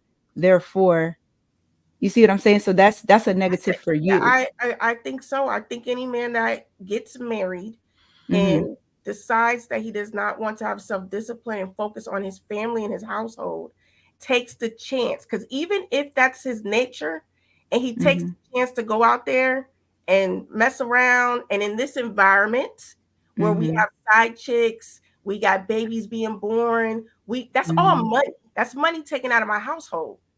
STDs and all that type of stuff going on. If he's that guy, why get married? And why are you telling your daughter to be prepared for that and accept that? I ain't say nothing about no STDs and no babies. I said side bitches. All right. I think your association role is so closely related to his provision and protection, which is the things that we particularly separated from just sex. Those things essentially have nothing to do with sex. So what I'm saying is if you are provisioning and you're having outside sex with somebody else, that's not provision. You're having sex with somebody outside of your marriage where you could possibly bring stuff back to your household. That's not provision. You mean protection? Either one. Well, provisions wouldn't be affected by that. Why would it not? You saying bring stuff back? Wait, you something like an STD or something? Yeah, like a STD or a baby. And you don't think that these men vet their side hoes? No, I don't. Because I don't. Because if they having sex, if their natural self is to go out there and have sex with multiple women because it's their natural self, no, I don't think they're vetting them. Well, that's your opinion. So okay. I'll give her the remember, men and women are not the same. It's not a woman cheating saying, let me mark this off and make sure he ain't got no wife or anything like. No, because remember, men and women are not the same. Men are not talking about, are you married? Should I not have sex with you because you're married? No, they're not doing that. Well, guess what? It's already happening all over America. It is. It is talking. It is. It is happening all over America. So again, I stand on what I say. When you are teaching and you're teaching these children about life, real life, make sure you give them both sides of the coin. Because if you just what's the other side of the coin? The other side of the coin is you don't have to stay with somebody who is consistently fulfilling his natural ability or his natural, whatever comes natural to him. So you sound like an abuse counselor, bro. Like I'm not sending her to abuse counseling class. That's what it is. Like, nah, I'm not doing that. Okay, well, that's what you said. You said that's natural for him. So you're gonna prepare your daughter for that. Bro, Q is not saying anything as far as like she expects or is telling her child or any woman that they need to deal with it. It's an awareness. Just like when you teach sexual awareness, that's what she's saying. You do. I agree with. I'm not saying that she's not saying that. No, you actually said that a few seconds ago. You literally just said that she was teaching to stay with She is teaching her to stay. No, She's teaching her to deal with it. No, she's not. She's giving an awareness. When she say be aware of it, she's not telling her to leave if he doesn't. Why would she leave though? Unless I'm making it a negative. Thank you. That's what I'm saying. That's what I just said. No, it's edification though. It's edifying. So she's giving her the understanding. And so why would she tell her to leave if she's saying this is how it currently is? That's what her choice. Yeah, she's not saying leave or stay because she's not painting it as a negative. That's like me saying if he don't do 50% of this in the household and he don't do 50% of that, leave him. You see what I'm saying? It ain't no 50-50 like that. He's at the top. So, Ro, would you rather have a nigga just laying on your couch all day and not work? Like, would you say? So, like, I'm just trying to because you got so much emphasis on buns. We were talking. What are you talking about? Like if he get some cheeks, but he working his ass off, but you'll let a nigga lay on the couch, not work at all, as long as he ain't getting no pussy. I said no, he can't do that either. Nah, he will be able to. At least he ain't fucking nobody else. I don't give a fuck. There's some standards. You gotta have some standards. No, if I work, you gotta fucking work. No. Can he vote? You vote. You know he can't believe her. Like, you know he can't. Ron think I'm joking. Can he vote for the president? I told you no. Ron, you see this shit? You can't vote. You can't vote. This. I was gonna tell Joe to holler at you. Never mind, Joe. Fuck that. How you gonna tell somebody to holler at me? He can't vote and none of that shit. You're not gonna lock my man Joel up like that. He can vote if he want. Lauren Mack with the $5. Off topic. Texas Rangers won the World Series. Carry on. I think I'm supposed to root for the Astros though. Rebel Rose with the $2. Sex can be overly excessive or poorly prioritized. Yeah. I think Ro is prioritizing sex way too much. Way too much. They put a bunch of emphasis on it and don't be giving up no cheeks. But then they don't want you to get no cheeks. But then they want you to keep paying the bills. So your provisions don't change, but theirs do. Double standards, dog. Double standards. I never said that. Because I know how to cook. I know how to clean. And I do not. They got DoorDash for that. No, he's talking about not having sex at your husband's need level, which is 5, 6 times, 7 times a week. Yeah. And then that cooking shit overrated. We can buy DoorDash. Y'all don't leave us for that, but we can't get no cheap. We've had this conversation before, and listen, 7 days a week is a lot. Shoot. Just don't be messy. Just don't be messy. Respect me. So I said beforehand, and I said respect me, whatever. That's it. Respect me. And love, if it's not in your face, are you checking phone, going looking for it? Like, no, heck no. I'm gonna find out. You know what's crazy? Savage said this. Love. What do you say? Q, which I think about this from a lady standpoint. They like women be knowing if they man doing something. Yeah, we do. Or is it that they always checking for it, always checking a phone, checking email, always checking? Is it actually an intuition, or if you looking so much, eventually you gonna find something? And I said that before too. I said before, you keep on looking for something, you're gonna find out. To my ex-husband that. But so what I'm saying is, it's the profuse, is constantly like it ain't no intuition. You just keep checking. But it happens both. I swear to goodness, it happens both. I swear to goodness, it does. And there's patterns. There's patterns. And there's patterns. I was about to ask you that. Patterns. There's patterns too. There's patterns. What's the pattern? You staying at the gym a little bit longer than you used to. Is he getting in better shape? No, still fat. They serving pizza at the gym. Joe. No, he ain't gonna get in shape. At the same gym I go to here. Tuesday. Yeah, peace on Tuesdays, man. Give him Tootsie Roll. I still say intuition. You still? Okay. I just feel like it's so much checking. You bound to fucking find at that point. But the intuition. I think the checking is the confirmation. Yeah, there we said the same thing. It starts with intuition, though. So is cheating just having sex, or is there other ways to cheat? Yeah, I think there's other ways of cheating. Yes. What? Is intimacy? Like emotional cheating and shit like that. Yeah, emotional is still cheating too. Yeah, that's what don't do that though. Yeah, that's what should be alarming to a man. If he confided in a woman or et cetera, or that would should be alarming to a woman. If he confiding and keeping it with her, like that's horrible. Chilling with her, like, you know what I'm saying? That's feelings? Oh heck no. That to me, that's a deal breaker. Yeah. That's a deal. That right there. Oof. Now, Corn. I know you're still growing in the game. No, whatever. If you want some huggy bitch shit, you're supposed to be exclusive, and you find a chick texting another nigga, leave. Oh yeah. ASAP. There is no. I'm right there with you. Yeah. They don't get no. Nah. Yo, Corn not leaving, yo. Okay. Let me find out. Tell him, Corn, you leaving. Nah, I'm good. Ain't no grace. Ain't no grace for no woman for that shit. Now she looking now. Yeah, she texting. Oh, good. Nah. When she with you, if she ever texts a nigga, hey you, leave. Hey big head, leave. See, Joe, you listening? Around, bro. Joe, I agree 100%. Like I don't have no tolerance for that shit. I'm out. Yeah.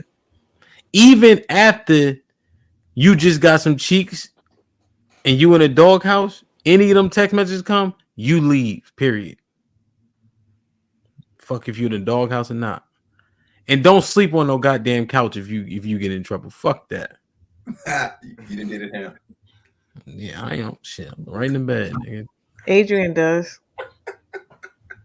Adrian does what? Sleep on the couch. Sleep on the couch. Right, but I do that when I want to, not because she mad or I get in the doghouse. You be mad? Is that why you do on the couch? Because you be mad. That's why you go on the couch. Nah, sometimes I just want to lay on my couch. Really? Comfortable. Not the bed? Yeah, I hate the couch couch. is comfortable. My bed comfortable too. But I got to shower before I jump in the bed. I could just come plop on the couch and be good. So laziness kicks in. Real shit. Oh, laziness. Yo, Twan is right. If she got a work husband, leave. I be checking for those. I ain't gonna lie, I check for those. If she got dislike my brother and she don't get rid of that dislike my brother nigga, leave. They got history. Yeah. Better believe it. Yeah. Dropping jewels. What else? What else we need to leave for, man? You educated right now. Honestly, bro, we need to start checking their cabinets, man. Yeah. If she don't got no kids and it's full of noodles and shit like that, get out of there. Good point. Real shit. That mean she ain't cooking? She ain't cooking. Okay. Go in her bathroom, bro. I told my wife the other day, I said, you get mad that I leave the toilet seat up, but there's no space on the fucking bathroom counter and I don't got nothing up there.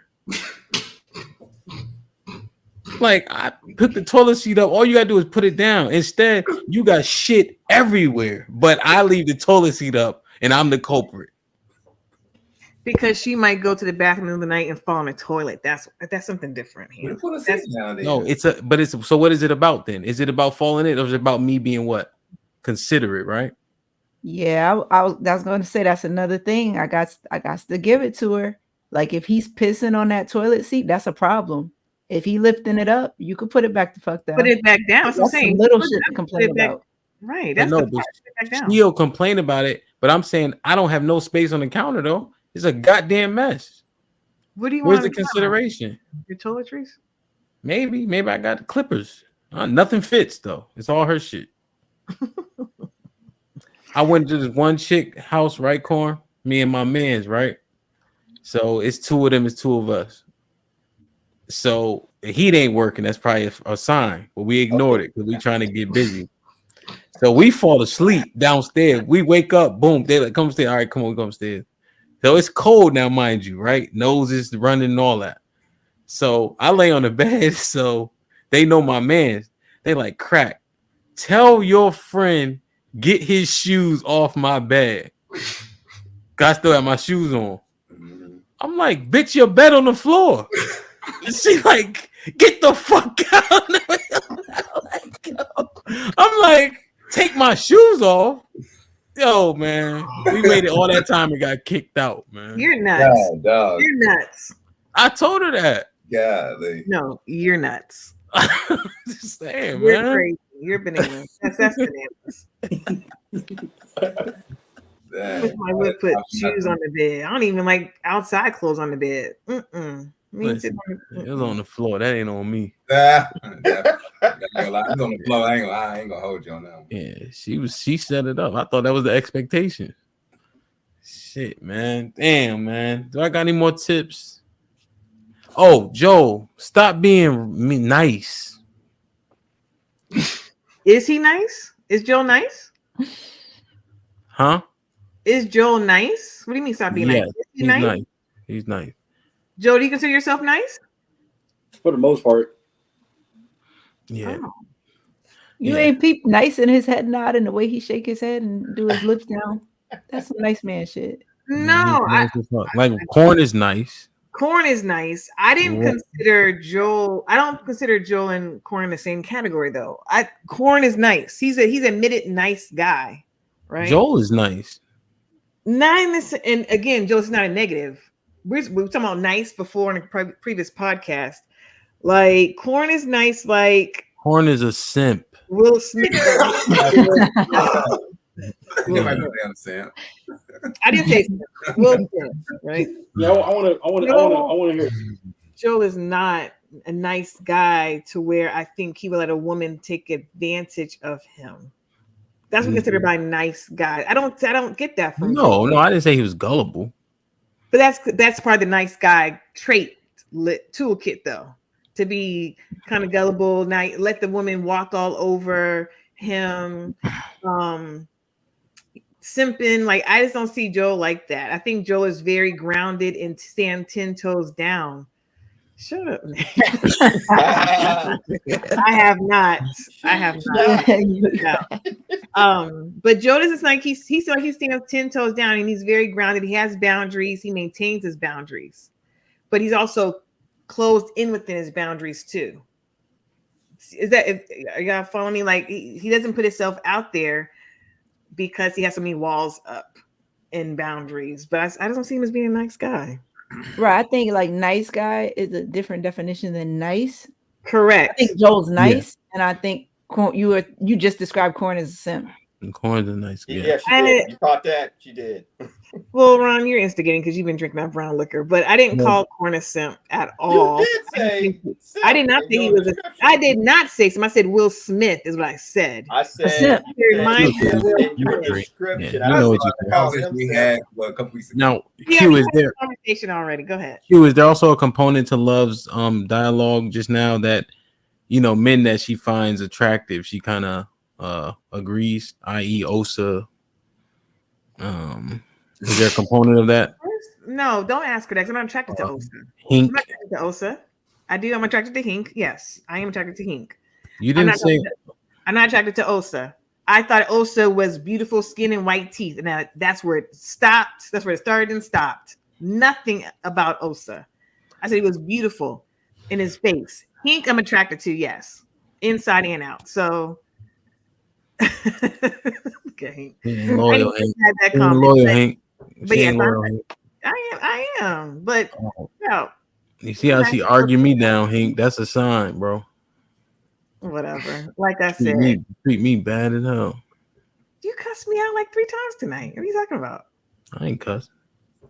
Joe. Y'all don't think Hank has like them pick me vibes? No, not at all. Not at all. That nigga sounds like ever to get the draws. That nigga sounds ever to get the draws. No, he don't seem sincere at all. Really? You came out with the squinty eyes and shit. Y'all was all melting and shit. Y'all remember that? I remember, but I like what Hink was And saying. he be saying some asshole shit sometimes. And you don't any nigga on here that you're not attracted to, Hank could say the same shit as them. That's swooning. That's not like what? Give me an example, Q. Please give me an example. Just let him talk. He saying asshole shit. He said the same shit. He basically on one episode said "fuck them kids" about helping kids in the community. You don't remember that? I did not hear that. He said it you gotta watch the episode. He said it in the super chat. You know what's a better example, Q? He was saying the same things we were saying about the brick lady too. I wasn't on the episode either. I wasn't on that episode. And they floating with the $5. Are y'all seeing this? I swear to God, is my witness. I was not on the brick lady. Don't call episode. God. He ain't coming. You can go back and check the receipts. Love was not on the brick lady episode. I was at the concert. I wasn't there. Can I read? Hey, Shanae's up, please. Shanae with the $5. Expect that men will cheat. Sex is a sport for men. He's not cheating for love. He's loyal to his wife because he still loves her. But cheating is in his nature. Shanae again with the $5. On POV, it was said we don't leave for cheating. So the likelihood of our child leaving her man may be low because she already knows what to expect. Hink with the $2. Give up them cheeks or the man will outsource. You don't think that's an asshole statement? No, that's the truth. I said it. I said, just let me find out because I don't want to do it 7 days a week. I said that, Q. Shanae with the $5. Emotional cheating is worse. It's a deeper level of intimacy. Once you have someone's mind and soul, it's a wrap. Hank with the $2. Hamp, install his and her sinks. Game changers. We got those, Hank. The second goddamn house we got them in. It nigga just have shit everywhere, man. Telling you. Yeah, Joe. All I'm saying, I ain't saying definitely don't be a nice guy, but just be forward and direct. What's the worst that can happen? You know? Fuck it. Yeah, and he had to answer your question. I think. Who's up? Oh, go ahead, Joe. You froze? I think Joe's frozen. Go ahead, Q. He's frozen. Well, Q. Yeah, the answer your question here. No, I do think you be giving hella bias though, love. Like when it comes to like niggas that you find attractive, that's why I had to pull Hank into it. Yeah. But I think Horn is attractive. I don't agree with what Horn says. Seriously, I did not. That Will Smith episode, I was like, oh my God. And I was going in. Hamp even did the Sonic knock the rings out during that episode when me and I was talking to Corn. I don't agree with what Corn says about a lot of things. Some things I do, but a lot of things I don't. Like having a low body count? Can't give me most. Can't get most. A majority of things you say I agree with, but there's there you go. Wow. The bigger thing, the minor things are major things, though. That whole the minor things that I don't agree with you on him. I mean, dang, what's your name? Jesus. Sorry. Horrible. You just I want the truth. Can I answer question? I am. I almost called him Hink. Sorry. Corn, I agree with the majority of what you say. And I hand clap for you. I did almost call him Hink. I agree with the majority of what you say. The minor things I disagree with are majors, all I'm saying. And that was shown on the Will Smith episode. But Corn to me is a very attractive man. I agree with most of what Hink says. And what Hink's delivery, I enjoy. Osa, I did not agree with him last week. I was embarrassed and I was ashamed, child. Like, fight back, fight back. And I never, outside of me saying he was a beautiful looking man, that's all I said about Osa. That's it. So like, why off that train with him, with me? Please get off that train. So why don't you agree with me? Sometimes I do, Ham. Sometimes I do. Sometimes I do. I'm sorry. Sometimes not a real answer. Less than majority, less than half of the time. Less than half the time, I agree with you. Majority of the time, I don't. You sound crazy. But the whole sex thing about what he was talking about, you agreeing with her about it's not emotional. Don't leave. I agree with that, and I said that plenty of times before. I I agree with that. I agree that you need to talk to your man a certain kind of way. I agree with that. Let your man cheat in private. Like there's not a lot. There are a number of things I agree with you on. That's it. That's all. I mean, Hank cheat in private. Hank say everything I say. Not all the time. You know how he be talking to me. Hank and I are 95% aligned. He doesn't talk crazy and I be on here. Yeah, you don't hear it. Who was that saying? Let your man cheat in private. I said that. I said let him cheat in private. Let him cheat in private. Like if you're not gonna leave him, leave that man alone. Get out his face. Because what a lot of women do is, I can't believe you did it. I'm gonna leave you, fussing, cussing, and fighting, and throwing stuff. You still stay. But you still stay. And you know he's gonna do it again because you ain't giving up the cheeks. Leave that man alone or accommodate him. Like you gotta pick something. If this man is telling you, love, I want to have sex or sexual activity, whatever it is, 7 days a week, and I can't accommodate it, I can expect. I don't want him to. Go ahead. Yeah, Corn, you get what she's saying. It's long. I apologize. I agree with what you said here. What are you talking about? No, I just saying it takes so long to get to the point. I mean, I was trying to give him. He asked for clarity, and I gave him clarity. What are you talking about? he's clear. You didn't see them nodding off. You got to take the signals. Q, do you think it's more so when she has an attraction, she's just more open to listening to them too? Mm-hmm. Or you think that's more what it is? Yeah. Because I just gave a clear example. Well, I think a couple examples of Hank just saying some asshole of shit. Yeah. What you say? You were like, well, I wasn't on for those episodes. Not like, oh, that's crazy. I didn't hear it. She watched every clip, Q. I could see who watched it. She the first motherfucker on the clip every time I let it go. Now you lying. You trying to discredit my character. And I don't agree with everything he says. She's a run-on sentence. Okay, that may be true, Antoine. It could be true. And you're gonna get more and more run-on the closer it gets to 1 o'clock in the morning. Real man. I like love, but sometimes she's a run-on sentence, no doubt. Like, share, subscribe, tell a friend to tell a friend. Hit that like button right now if you can. That helps the channel the most. Okay. I like this. I'm having some good clips out of this, man. I think the ladies saved the fellas a little bit. I couldn't really get at them because y'all kept saving them, posting bail, arguing with me. But I did like that first one, Q, with the alphas and betas. I feel like somebody need to think about that shit before they go to bed. Mm-hmm. Real shit.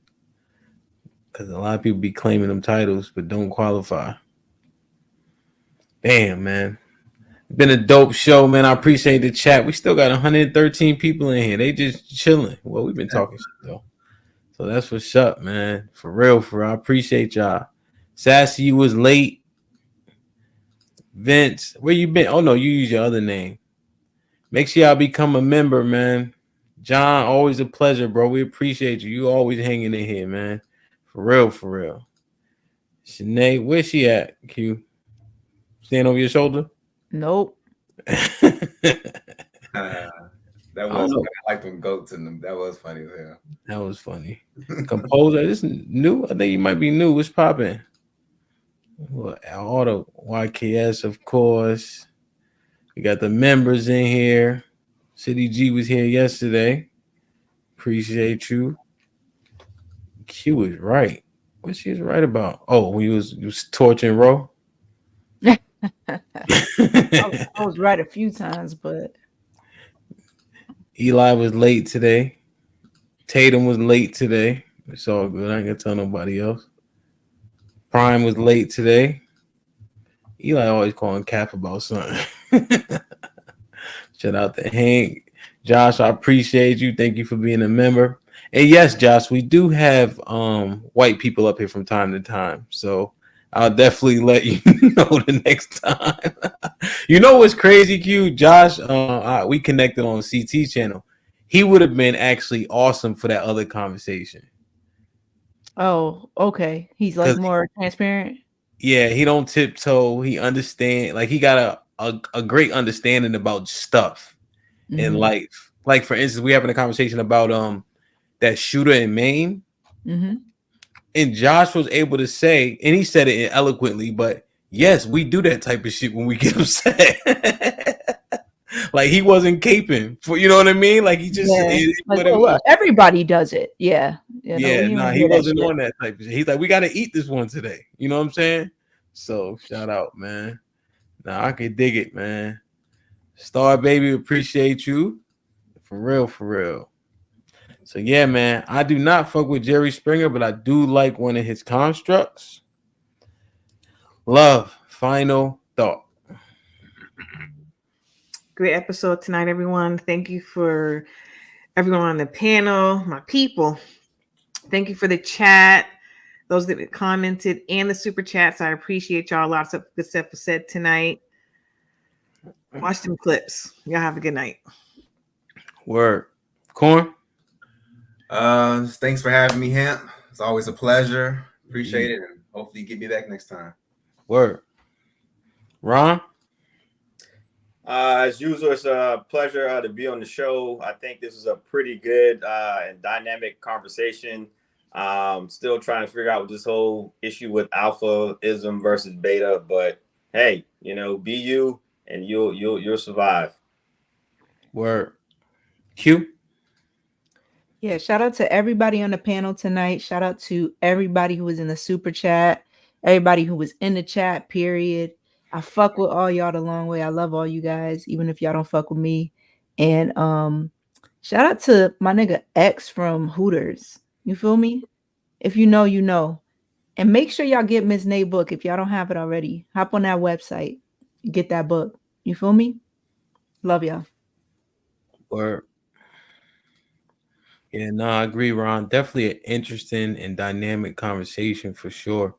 Confidence is key, but I think it takes work, man. I think Q is 100% accurate. It definitely starts internally. And then once you set your mind to it internally, I think outside sources should be able to help you elevate, but they shouldn't be the reason for why you're confident. They should be a catalyst for your confidence for sure. I like to assess that alpha beta thing because nobody says the truth. I think far more people are functional in the earth, taking orders, making sure things are going well, taking care of their families, listening and talking with their wives, not making unilateral decisions. I think people are having conversation and being understanding and being considerate and compassionate. Alphas lack that. So I think we need to start reassessing it and start talking and being truthful again. And I think that up here, we do it the best out of a lot of shows that I watch. I mean, Love does take our average down, but we do a good job for sure. My final thought, you can't talk. Word, man. I love y'all. Like, share, subscribe. Tell a friend to tell a friend. And we out.